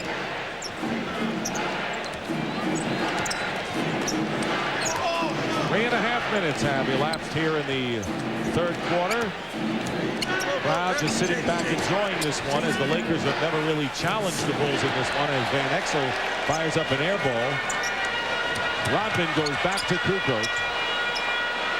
Bulls are making it look easy so far in this game. Michael Jordan with a spin move in the lane. He's got 25. And they're in cruise control right now. They're playing with a terrific amount of confidence. Everything is their tempo. Robert Horry misses a 3-point attempt. And the rebound by Tony Kukoc. The Chicago Bulls trying to extend their winning streak to 3 games, and a Bulls foul underneath. Now, you know when Luke Longley outruns you, you know that you're in a lot of trouble here. Now, keep an eye on Dennis as he picks it back, and then Kukoc gets it over to Michael. Now, Michael will come down in here, come back out with a beautiful spin move. It is a Laker foul, and it is on Eldon Campbell, his second. Michael Jordan, despite the dislocated index finger which affected his shooting, a lot of players would like to be affected by the finger the way it's affected Michael Jordan tonight. He has 25 points, and he is 7 of 14 from the line. Kobe Bryant has come back in the game for the Lakers. He too playing with the burden of 3 personal fouls. So Jones and Bryant, and what is Del Harris going to wait for? Might as well get him in. Oh, absolutely. Get him in the game and don't worry about the fouls. It doesn't make a bit of difference. You're getting hammered here this evening, mainly because your front court people can't get anything done and you can't take care of the board. So they're going small. Sean Rooks. And finally Eddie Jones winds up with it. A 24-point lead by the Chicago Bulls. Unexpected route by the Bulls to this point. Eddie Jones misses and Sean Rooks follows. Well, Sean Rooks throughout his career, averages right at 10 points a game. He's very deceiving. He can shoot a high percentage.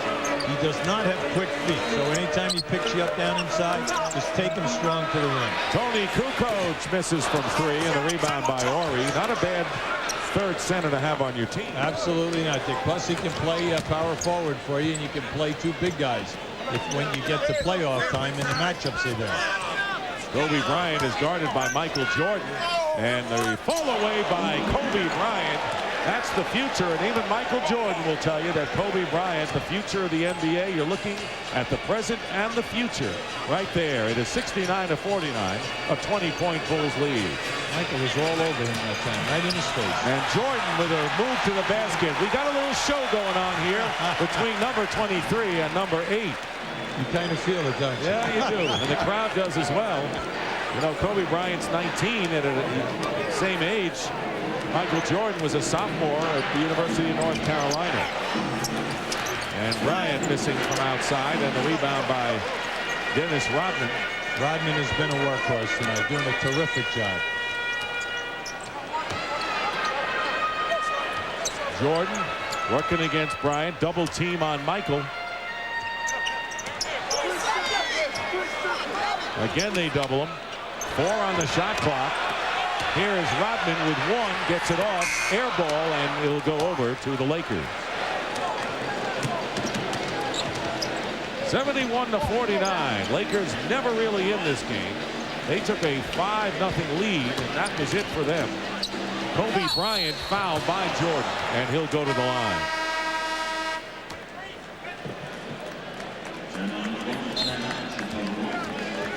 This replay of Kobe, you see he's coming off a baseline screen. And then, now watch Michael. Michael's right on him now. Now this is just a quick move. Michael's right up in his face. Nothing but net. At the other end, Michael says, look, I'm turning on him and I'm taking him. Head fake, take him strong. And a timeout with 5:29 remaining in the third. What if it were me? What if things were different? If I weren't healthy? Or if I never got the opportunity? What if my mother didn't teach me to take time and give back? These are the things I ask myself. The things that help me keep it real. Volunteer to improve your community. Team up. In a GMC Yukon, every day brings something to look forward to. Looks like a little snow today.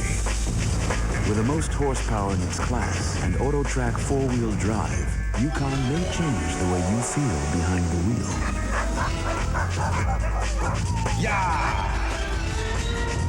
Yukon by GMC. It puts you comfortably in command. What are you guys doing? Hey, the only time you guys yell box out is when you're out of donuts. You guys remind me of my shoe closet. 1 penny and a bunch of loafers.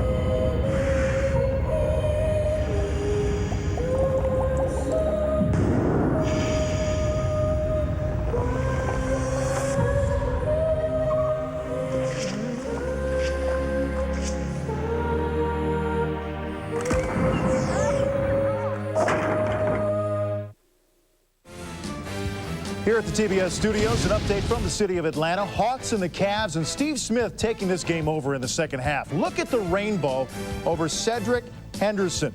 Part of 23 points on the night for Smith. Atlanta winning 94-83 over their Central Division rival. Atlanta now a conference best 19-5. We go back to the United Center. Dick and Hubie.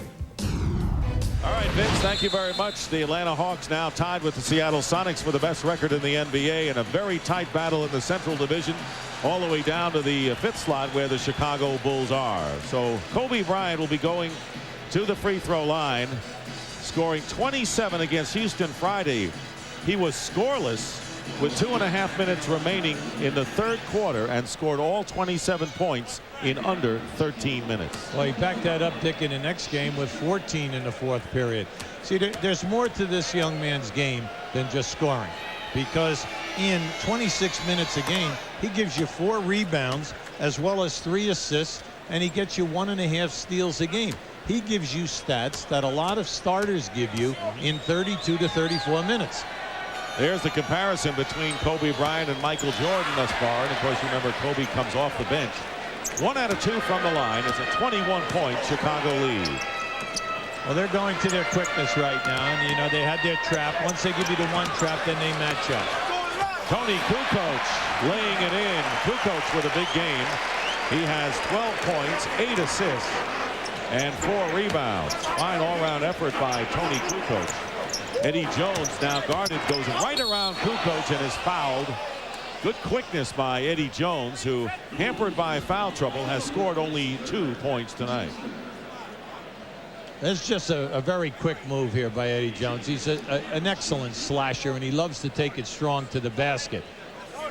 Tonight, there's been a good thing of strategy, Dick. Anytime that Chicago has gotten a major mismatch, just like the last field goal, Rooks picked up Tony Kukoc. Kukoc right off the dribble, right to the rim. So Michael Jordan with his 3rd foul, and Eddie Jones, who was the player of the month in November, now back in the swing after a slight dip. He scored 32 against Minnesota last night. And tonight, because of foul trouble, not doing much. Only 1 of 7 from the field. 3 points for Eddie Jones. Under 5 minutes remaining in the third quarter. 73-51 the Bulls. Dennis Rodman fouled, and he'll shoot 2. Well, you can see what the strategy is right now. The Bulls are coming down the floor. They're spreading out. They have 3 guys right across half court, 2 guys outside of the lane.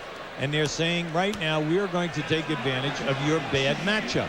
And your bad matchup is whoever Rooks is playing. And that's the guy they take off the dribble. They force you to rotate, and they find the free guy. Dennis Rodman scoreless against the Phoenix Suns, but 21 rebounds in their last game. Gets his first point and gets a cheer from the crowd. So he will not get shut out again tonight. Well, the big thing is he came into this game and was shooting 36%. And, you know, Dennis usually does a halfway decent job on his foul shots. He's usually somewhere in the 50s. The lead is 13. 23, I should say. 13 when you have the Lakers excited. Corey Blunt feeding. Eddie Jones getting the assist. And it is 74-53. 4.5 to go here in the third quarter. Randy Brown in there along with Ron Harper at guard. Michael Jordan in effect the third guard with Kukoc and Dennis Rodman. Michael Jordan. Rebound Van Exel. Lakers highest scoring team in the NBA, but not tonight, as Nick Van Exel now in double figures. Well, you're looking at a starting unit that is so high powered. 5 guys in double figures. And tonight they just cannot throw it in the ocean. They're still shooting below 30% as a unit. Well, this game really billed as a fine offensive team against one of the top defensive teams in the league. And the D is winning. Randy Brown misses the jumper. Yes, and you'd say, hey, that's why you can see teams only shoot 41% for the game against Chicago. Second best in the league. Van Exel from Rooks to Corey Blunt, and that is the best ball movement we've seen from the Lakers tonight. Well, with this unit, everything is off the dribble unless they go to Rooks and on an occasional post-up. What they're trying to do is take you off the dribble, force you to double, find the free people. Randy Brown with the personal foul. And here is Corey Blunt, who's done a great job off the glass. Friday night, the Philadelphia 76ers and Allen Iverson against the Miami Heat on TNT. Next Tuesday, Hubie and I will be at the Fleet Center as the Hornets and Celtics go at it. Dave Cowens coaching against his former team. Rick Pitino doing a great job. Boston 1 game under 500. Heat and Pistons next Friday. So we'll feature a little bit of the Heat. There's Eldon Campbell on the bench with 15 right now. 18-point Bulls lead as we have less than 3.5 minutes to go in the third quarter. Jordan guarded by Kobe Bryant. See what he does against the youngster. Off balance. Missed the tip. Rodman almost tipped it in. And here come the Lakers. Kobe Bryant going to the hoop. Kobe Bryant, whose father Joe Jellybean Bryant played in the NBA, so he was well schooled in this league when he came aboard. Dick, he was behind the three-point line on the catch, one bounce, and he was up and in the rim. You remember a few guys that did this initially, huh? Come on. Well, the guy right now with the basketball, he's not bad at it still. As an old-timer. And Kobe Bryant blocking Randy Brown into the hands of Nick Van Exel. You have to be careful here now. You give him one.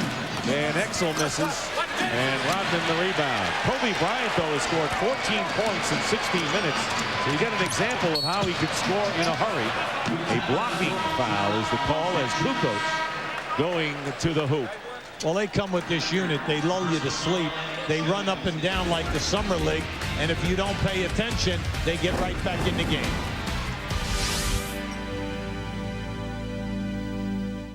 You're watching 13 Days of 007 on TBS, the Bond station.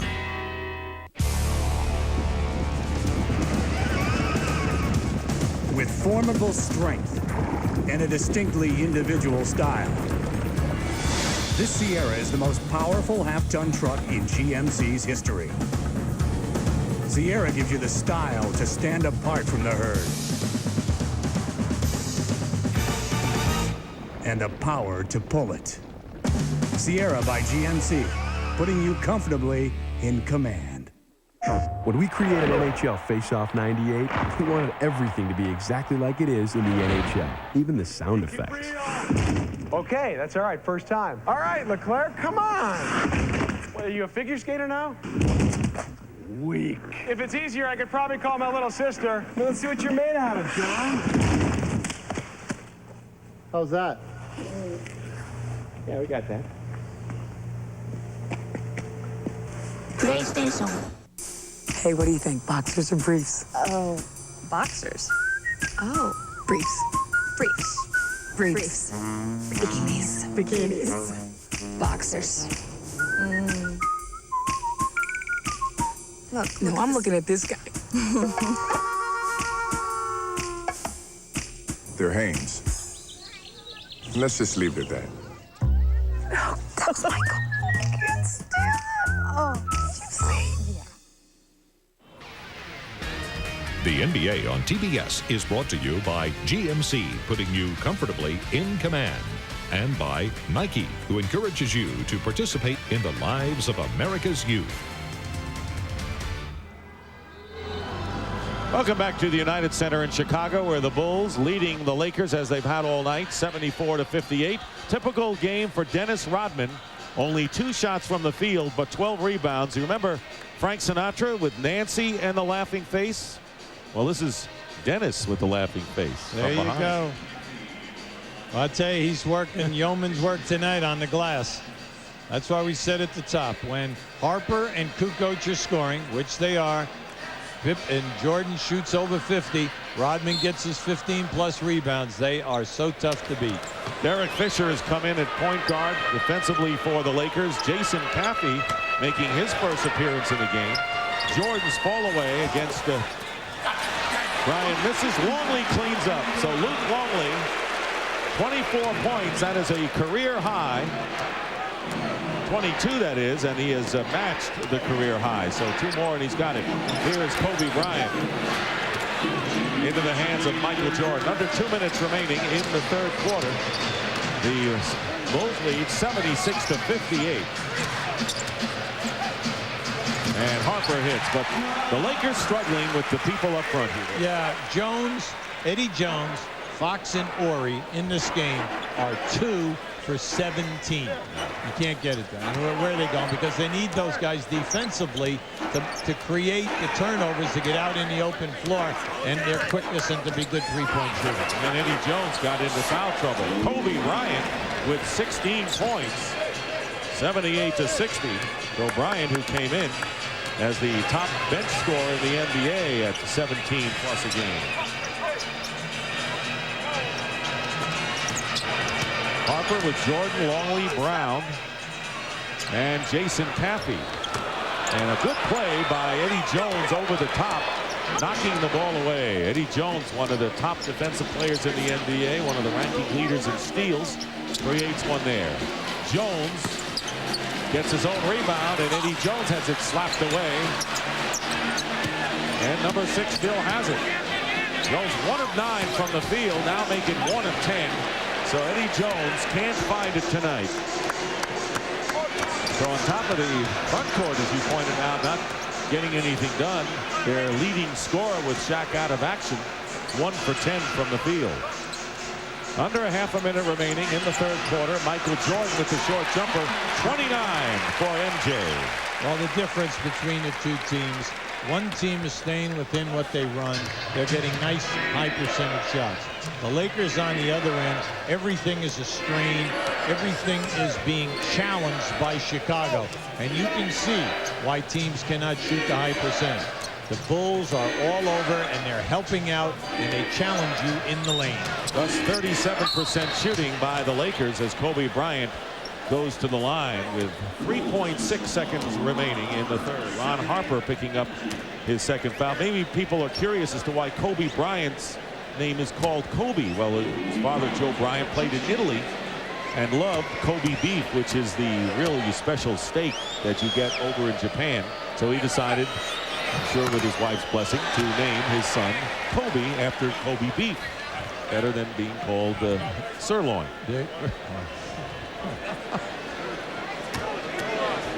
Take it easy on me, kid. No, I'm not even touching that. Are you kidding me?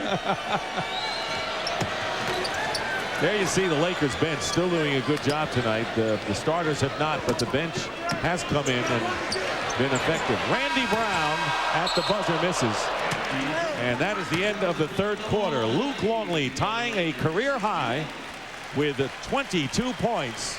Michael Jordan, however, leads everybody with 29. And after 3, the Chicago Bulls lead the LA Lakers by a score of 80-61.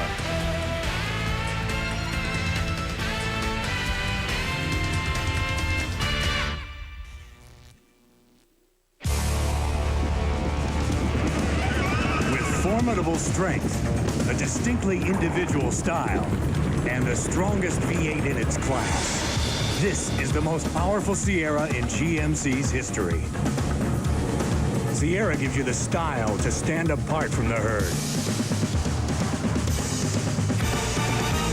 And the power to pull it. Sierra by GMC, putting you comfortably in command. Yo, Alan, what's going on? How you doing?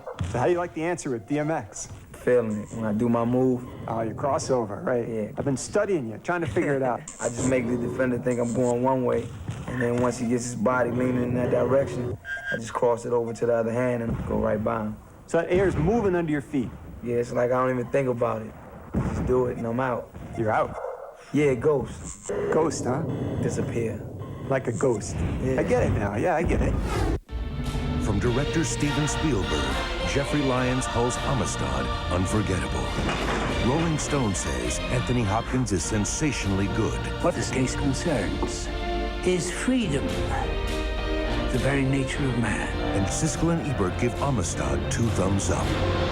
Morgan Freeman, Anthony Hopkins, Djimon Hounsou, Matthew McConaughey. Amistad, rated R. Now playing in select cities. house. In the bedroom? Nah, it's the wife. She says we're drifting apart. My favorite marital aid, a Samsung. Digital, wireless, phone. A phone? It does everything but vibrate. You can call your wife from any place. Samsung. I love it. Advanced technology products to meet all your communication needs. Take my advice. A small telephone from a big company. Great finish to show you from New Jersey, where Detroit had run the last 11 against the Nets, but Kendall Gill, nursing a 2-point lead, steps back and buries a 3-pointer. And that's a 5-point lead for the Nets at that point. New Jersey celebrating. They get the monkey off their backs tonight, beating the Pistons 105-101. Grant Hill with 25 in the game. Brian Williams had 18. Keith Van Horn, the rookie, 22 points to help the Nets. Back to United Center. We're back here as we get ready for the start of the fourth quarter. You know, Hubie, other than the 76ers and the Toronto Raptors, there is not an easy night in the Eastern Conference for any one of these teams. Absolutely, Dick. It's going to be a mad rush for the playoffs. You have 12 legitimate teams trying for 8 spots. Now, at the end of 3, Chicago shooting 48%, LA 37. LA only 2 for 13 in threes. Free throws are a wash, but the battle of the boards, Chicago by a +12. Rick Fox with Sean Rooks, Kobe Bryant, Corey Blunt, and Derek Fisher, and a steal by Randy Brown. And on the crossover, he is fouled before the shot. And the foul is against Kobe Bryant. He has 4. So Eddie Jones and Kobe Bryant, the 2 shooting guards tonight, each with 4 personal fouls. Well, with this group out there, you know, with Burwell and Brown, they are 2 very, very quick defenders. Longley, Cappy out there along with Ron Harper, and an offensive foul against Luke Longley. Good call. That's that guard around. That's Luke Longley's 4th. When he caught the ball, he turned and gave a back screen. Now, you know, they're taught to do that. Now, just keep an eye on this. Now, just watch the back screen. See, as he turns, he screens, but it was too quick. You got to give the player a one step there. So it was an excellent call. Kobe Bryant picked up by Ron Harper. Lakers trying to make a run without their starting guardsman. Excellent Jones in there, and Rick Fox banks it in. So only the second basket by the forwards. 2 of 8 for Fox. And Fox came in on fire. He's been really scoring a lot of points lately, averaging about 18 a game. And you thought that maybe, you know, he was feeling that he belongs in that offensive flow. Sean Rooks inside against Luke Longley will send Longley to the line. Fox, by the way, coming off a 30-point game against the Houston Rockets. There is Eddie Jones. It hasn't been his night. 3 points, 4 personal fouls. As the Chicago Bulls making a statement against the Lakers here. They'll meet again February 1st at the Great Western Forum. And there are many people who think the Lakers and Bulls will meet in the NBA Finals come June. Of course, you talk to the people in Seattle and some of the other contenders in the East. They have other thoughts. Longley with a career high now of 23 points. And on the turnover, Ron Harper. The Bulls are not a blazing fast break type of team. They'd rather lope, and then they find their people with a couple of passes. It's not usually a guy dribbling and a one pass and a layup. Cappy open and hits. Jason Cappy coming off a season's high 18 points and 18 rebounds against Phoenix. And they're doing the job with Rodman off the boards in that last game. Yeah, and he was rewarded by not playing in the first half. Okay. He wants more playing time. Phil Jackson said, sorry, you're just not going to get it with this rotation. Hope my car gets fixed today. And my sink. And my furnace.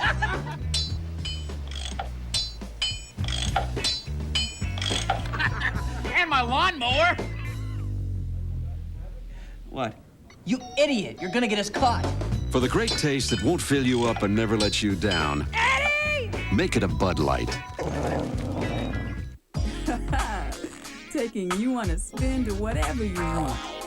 4 ways to fun all day to run. Plymouth spin. Now, spin to Plymouth. In style, baby. Come on. Let me take you on a spin. However you spin it, it's affordable, it's fun. It's all the way Plymouth. Can I take you on a spin? That's Plymouth. The game really is a lot like jazz. You can take a jazz quintet and actually liken it to 5 people on a basketball court. The point guard would be like the piano player, because in most bands, the piano is like the brain. Then you have the power forward, which is like the drummer. I think that small forward position, I'd have to give that to that tenor saxophone. But I think if I was a coach, I wouldn't put me in the game. I play a good anthem, man. Heat, Sixers, Friday night at 8. The NBA's on TNT. 20-point lead by the Chicago Bulls. Recently, Michael Jordan moved ahead of Moses Malone into 3rd place in the all-time scoring list. But maybe startling is the games these guys have played, Hubie. Yeah, you look right there. Michael has done in 872 games the amount of points. But how about the fact that Kareem has played 500 more games than Wilt? And then when you divide the 500 games into the difference right here of 7,000 points, it comes out to about 14 points a game. So it gives you an idea of how awesome Wilt was when he was out on the floor. When you think about how many times he scored over 50 points a game. Kobe Bryant up and under and fouled by Luke Longley as Jordan is guarding Kobe Bryant. 5 personal fouls on Luke Longley, who has established a career high for points tonight. Well, this is just a strong move by Kobe. You can see when he's out on the floor, he has the instincts and the ability, the athletic talent to always get off a shot, no matter what, whether he's open, whether he's in traffic, and then to be able to draw a foul in order to possibly be a potential 3-point scorer in the lane. Joe Klein will come in for Luke Longley. Joe Klein added to the Bulls this year, 13th year out of Arkansas, well-traveled, but a good man to have as an extra big man. He replaces Longley, who goes out with 23 points. Kobe Bryant, in 21 minutes, has scored 19 points tonight. 18-point Bulls lead. With the Lakers, you're saying, hey, there's 10 minutes to go. You're not giving up. You're just saying we need some stops or some turnovers. No stop there. 31 for Michael Jordan. Chicago Bulls destined to exceed their offensive output. So there's no question that the way it's going, that the Bulls' style with the defense and a technical against Robert Horry. At least he's got something in his column. He has no points and no personal fouls, and now picks up the tee. Well, it's interesting because, as you know, he's added 15 pounds this year in building up his body. And he's ranked 21st in steals, 36th in rebounds, 17 in blocks. He's doing everything from a defensive standpoint for the Lakers. But when we go back, when he was with Houston, when they won the rings, he was a perimeter scorer, rebounder, shot blocker. He was a big 3-point shooter and a big scorer, like 14, 15 points a game. Not much of an offensive threat, similar to what Ron Harper was more of an offensive player before he came to Chicago. Kind of regained that again, and an offensive foul is the call. Yeah, at that time, Michael was being roughed up in the post there by Bryant. And Michael had to put an elbow into his chest there. 4 personal fouls on Michael Jordan, who has 32 points in the game, many of them from the free throw strike. Kobe Bryant with a fall away, and Jason Caffey the rebound. Chicago Bulls trying to make it 3 in a row against the LA Lakers. Trying to let the Lakers know that despite their 14-9 record, struggling on the road, this team hasn't given up its bid for yet another world title, and they know they get Scottie Pippen back in January.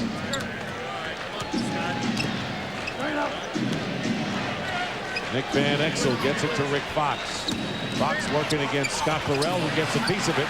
Good defensive play by Burrell. Out of bounds. Last touch by the Lakers. Yeah, that's an indication of what we're talking about. This team has not given up anything defensively. They are all over the Lakers. They've met the challenge for every minute that we have played here this evening, but this is how they play defense most nights. Michael Jordan gets 2 more. 34 for Jordan, and the Bulls playing on both ends as if this score were tied. Not a 23-point lead. Bryant. And here's Robert Horry from outside. Eldon Campbell in the game. Follows with a jumper. And Scott Burrell the rebound. This is a good old-fashioned whipping that the Lakers are getting tonight at the hands of the world champs. Klein with his first shot. Eldon Campbell has it slapped away by Jordan. Love the way the Bulls have not given an inch, even with their big lead most of the game. Jordan tried to get it inside, but the Lakers get it back. Here is Kobe Bryant with a reverse layup. Beautiful. Great move by Kobe Bryant. See, he has the vision in that move to see that the guy was coming for the shot block. And all he did was continue in the air and come up on the other side and use the rim. 21 points for Kobe Bryant. 7 on the shot clock, and Burrell is fouled by Rick Fox. Let's see Kobe in action again. Now just watch as the defender comes right into your picture right there for the shot block. Just the presence to stay within the shot, don't force it, float underneath and finish. I mentioned how he got his first name Kobe. Look at the impact tonight. 23 minutes, 21 points to lead the team, and he has nearly half of the Lakers' second half points. A 26-0 to shout about. Little advice from the master right here. Well, the one thing about him is that, sure, the Lakers call him Showboat, Showtime. They kid him about the fact that he's a highlight film, but there is not one person who doesn't think he's going to be the superstar of the future. And everyone likes the fact that he has humility and that he asks for advice from legendary players, from coaches, and he's a very well-mannered, and he talks to everyone. He was brought up well. Absolutely. Plus, he comes in with college board scores of 1,080. Could have attended any university in the United States, and you kind of like it. He's got the total package. I bet you Michael Jordan was saying, Kobe, why didn't you go to North Carolina instead of coming into the league and played a couple of years there? Eddie Jones is short. Then he would have said, well, I wouldn't have played for Dean Smith this year. There you go. But Bill Guthridge is doing a great job this season. Sure is. Here is Cappy. And Burrell keeps it alive. Burrell active, making the most of his playing time in the second half. Jordan looking for room and hits the jumper. 36 points now for Michael Jordan, coming off a big game against Phoenix on Monday night of 31. Joe Klein gets the rebound. And here's Randy Brown with Kobe back. Great pass behind his back. Spectacular passing inside, and it'll be last touch by the Bulls. And a timeout called. Del Harris allowed his starters to stay out on the floor. He was looking for a run. He did not get it. 6 minutes to go. When you want to cruise with the best, do a Jeep style. Now drop your top in the Wrangler. In my world, affordability and versatility have become my classic style. And oh, baby, come on, experience my mellow grooves and mellow moves in the Grand Cherokee Pipe 9 Limited. Now, if you want to roll with me, buy your own. So, he really plays in them? Yeah, Mark Brunell in the Nike Air Marauder. Almost took him all the way last year. A scrambler like him needs some real traction to make the plays he does. Kerry Collins has the same shoes too, right? You bet. He took him right past San Fran and through cowboy country.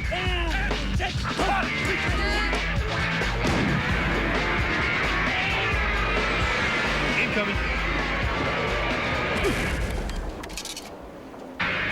Nobody gets you closer to the game than Foot Locker, where it all begins. Size 4 flowered dress, $45. New color lipstick, $15. Haircut, $25.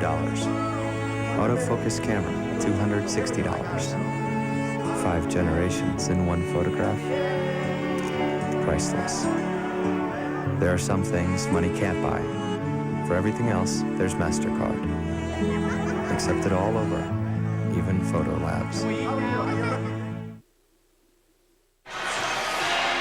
Biggest lead of the game right now for the Bulls with 6 minutes to go in the fourth, 92-67. Tomorrow on TBS, Timothy Dalton stars as James Bond in The Living Daylights, part of 13 Days of 007. Tomorrow night, beginning at 8:05 Eastern, only on the Superstation.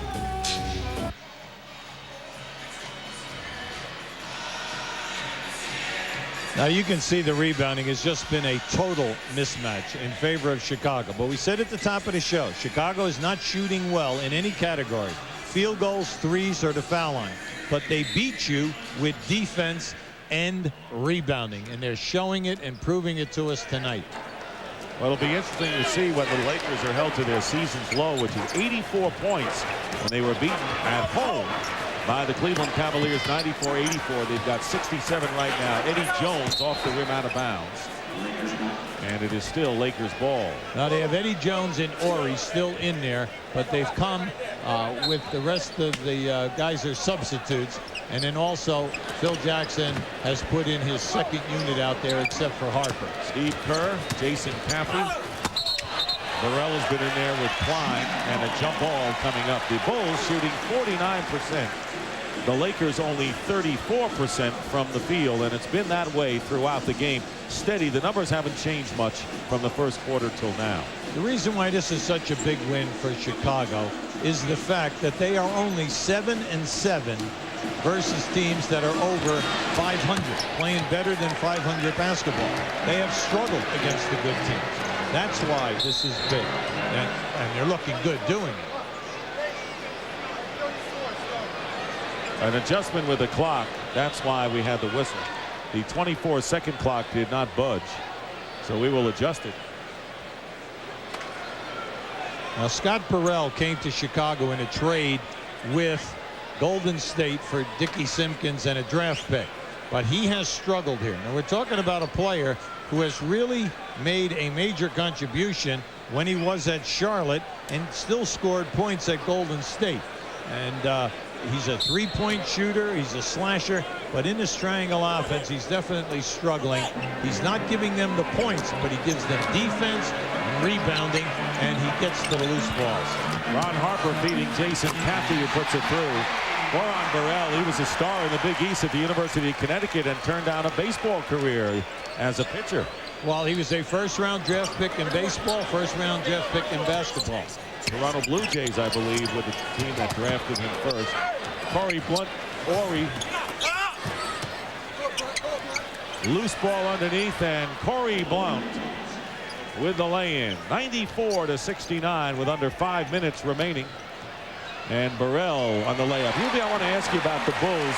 3 men in double figures is what they normally have. When Pippen comes back, are they going to really have more shots for other people and have more people in action as they do now offensively? No, I think what will happen, Dick, they will go right back to Michael Jordan, Scottie Pippen, Tony Kukoc are their main scorers, their main shot attempt guys. The guy that will suffer will be Luke Longley. And he has stepped up big and has played well without Pippen in there. He has stepped in, he's shooting a high percentage, and he's given them the, he's not giving them night in and night out the Pippen numbers, of course not, because he doesn't get a lot of freebies out on the break and he's not a three-point shooter. But it's just nice to see them finally pass the ball to a center in the triangle offense and give him shot attempts.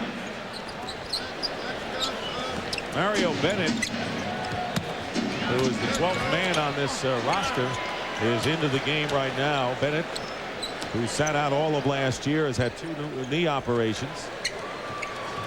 Well, he's out of the University of Arizona, played in the CBA for 2 different teams, and he's just feeling that this is the first time that he has not had pain in his knees since he came out of college. Deflects the ball out to Kerr with 2 on the shot clock. Steve Kerr, and the shot clock expires.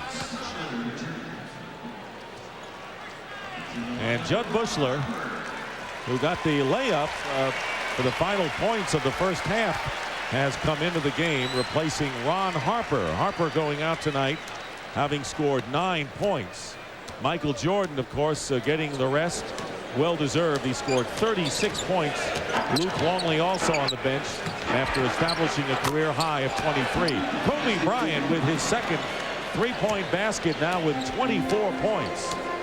Bryant coming off some big games, 27 against Houston Friday, topping it with 30 against the Dallas Mavericks Sunday.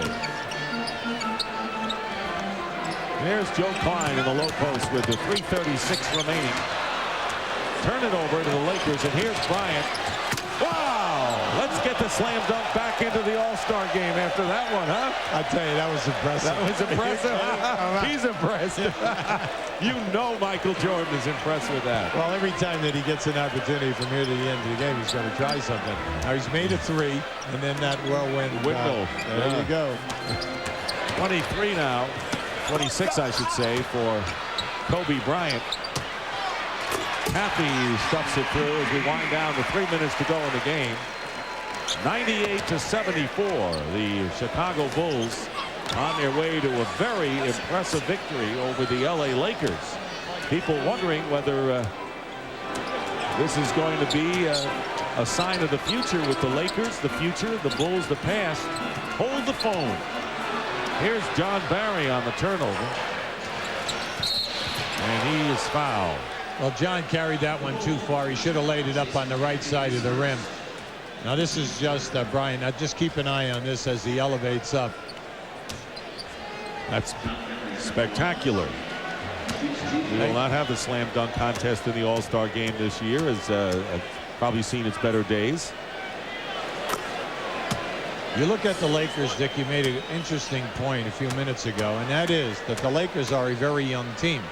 They have no player over 29 years of age. Elton Campbell is the oldest player at 29.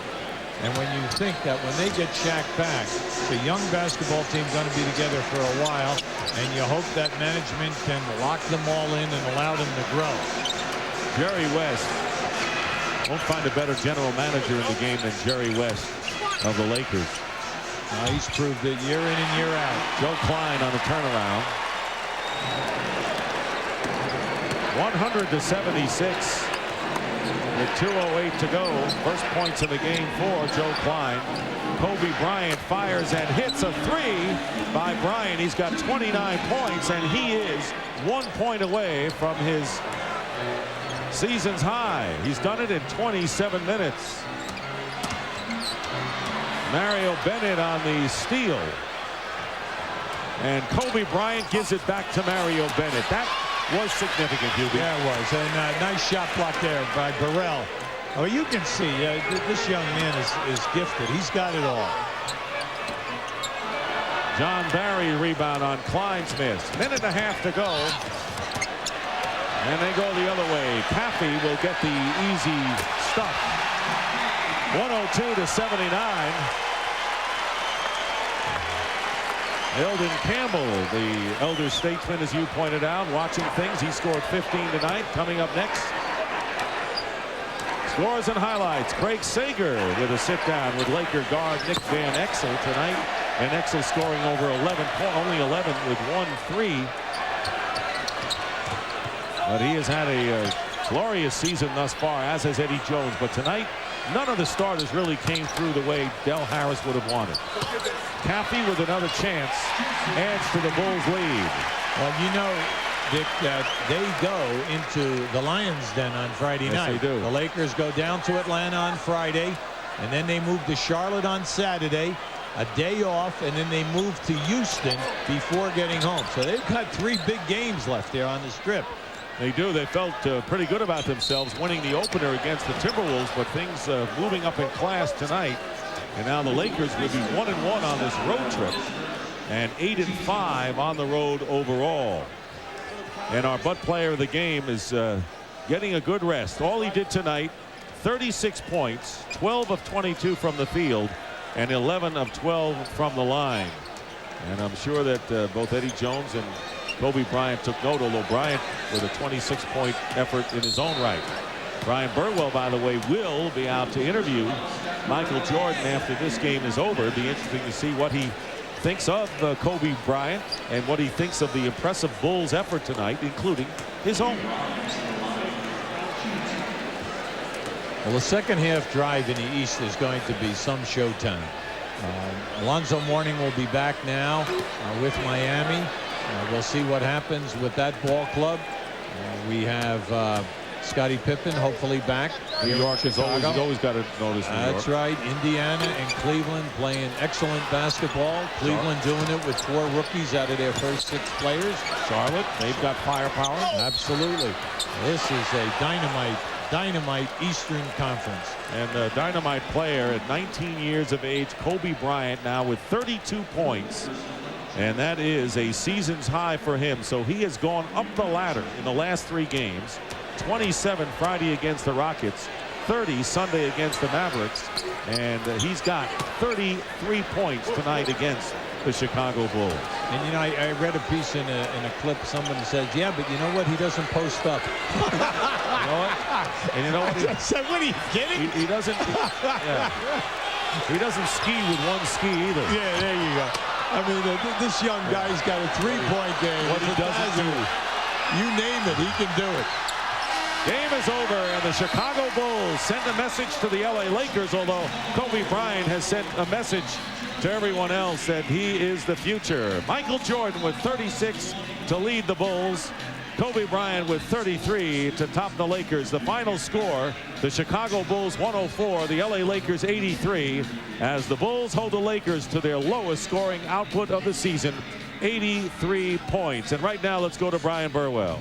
All right, it's not as though at this stage in his career that he needs to make statement games, but Michael Jordan, this was a pretty good statement for you tonight.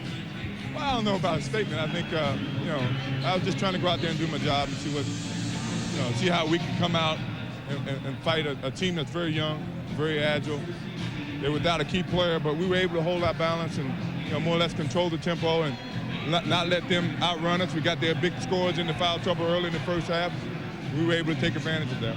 Your evaluation of the young fella, Kobe? I remember I was young like that. He certainly has a lot of skills, and you see that, and he's got a lot of confidence, and I think it's just a matter of time for him. You know, you realize how good he is. He's actually in his 2nd year of college, and well, certainly he's learned a lot. He's in a top league actually, and he's certainly going to learn a lot more. He's going to be a lot better if he keeps improving.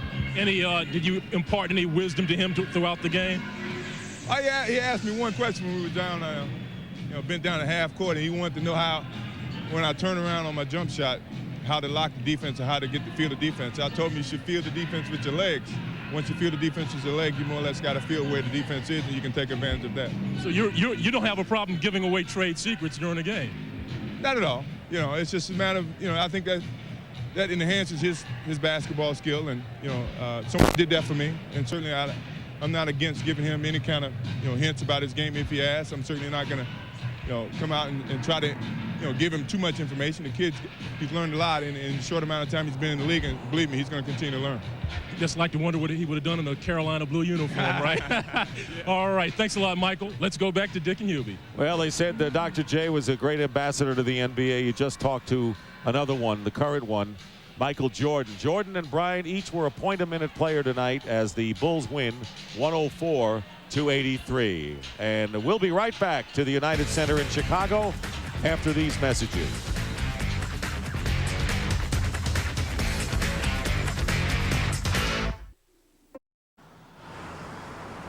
Here in Chicago, the Bulls make it 3 in a row and go 15-9 on the year, beating the Lakers, who have their 3-game winning streak snapped. LA now 18-6, fall a full game behind the Seattle Sonics.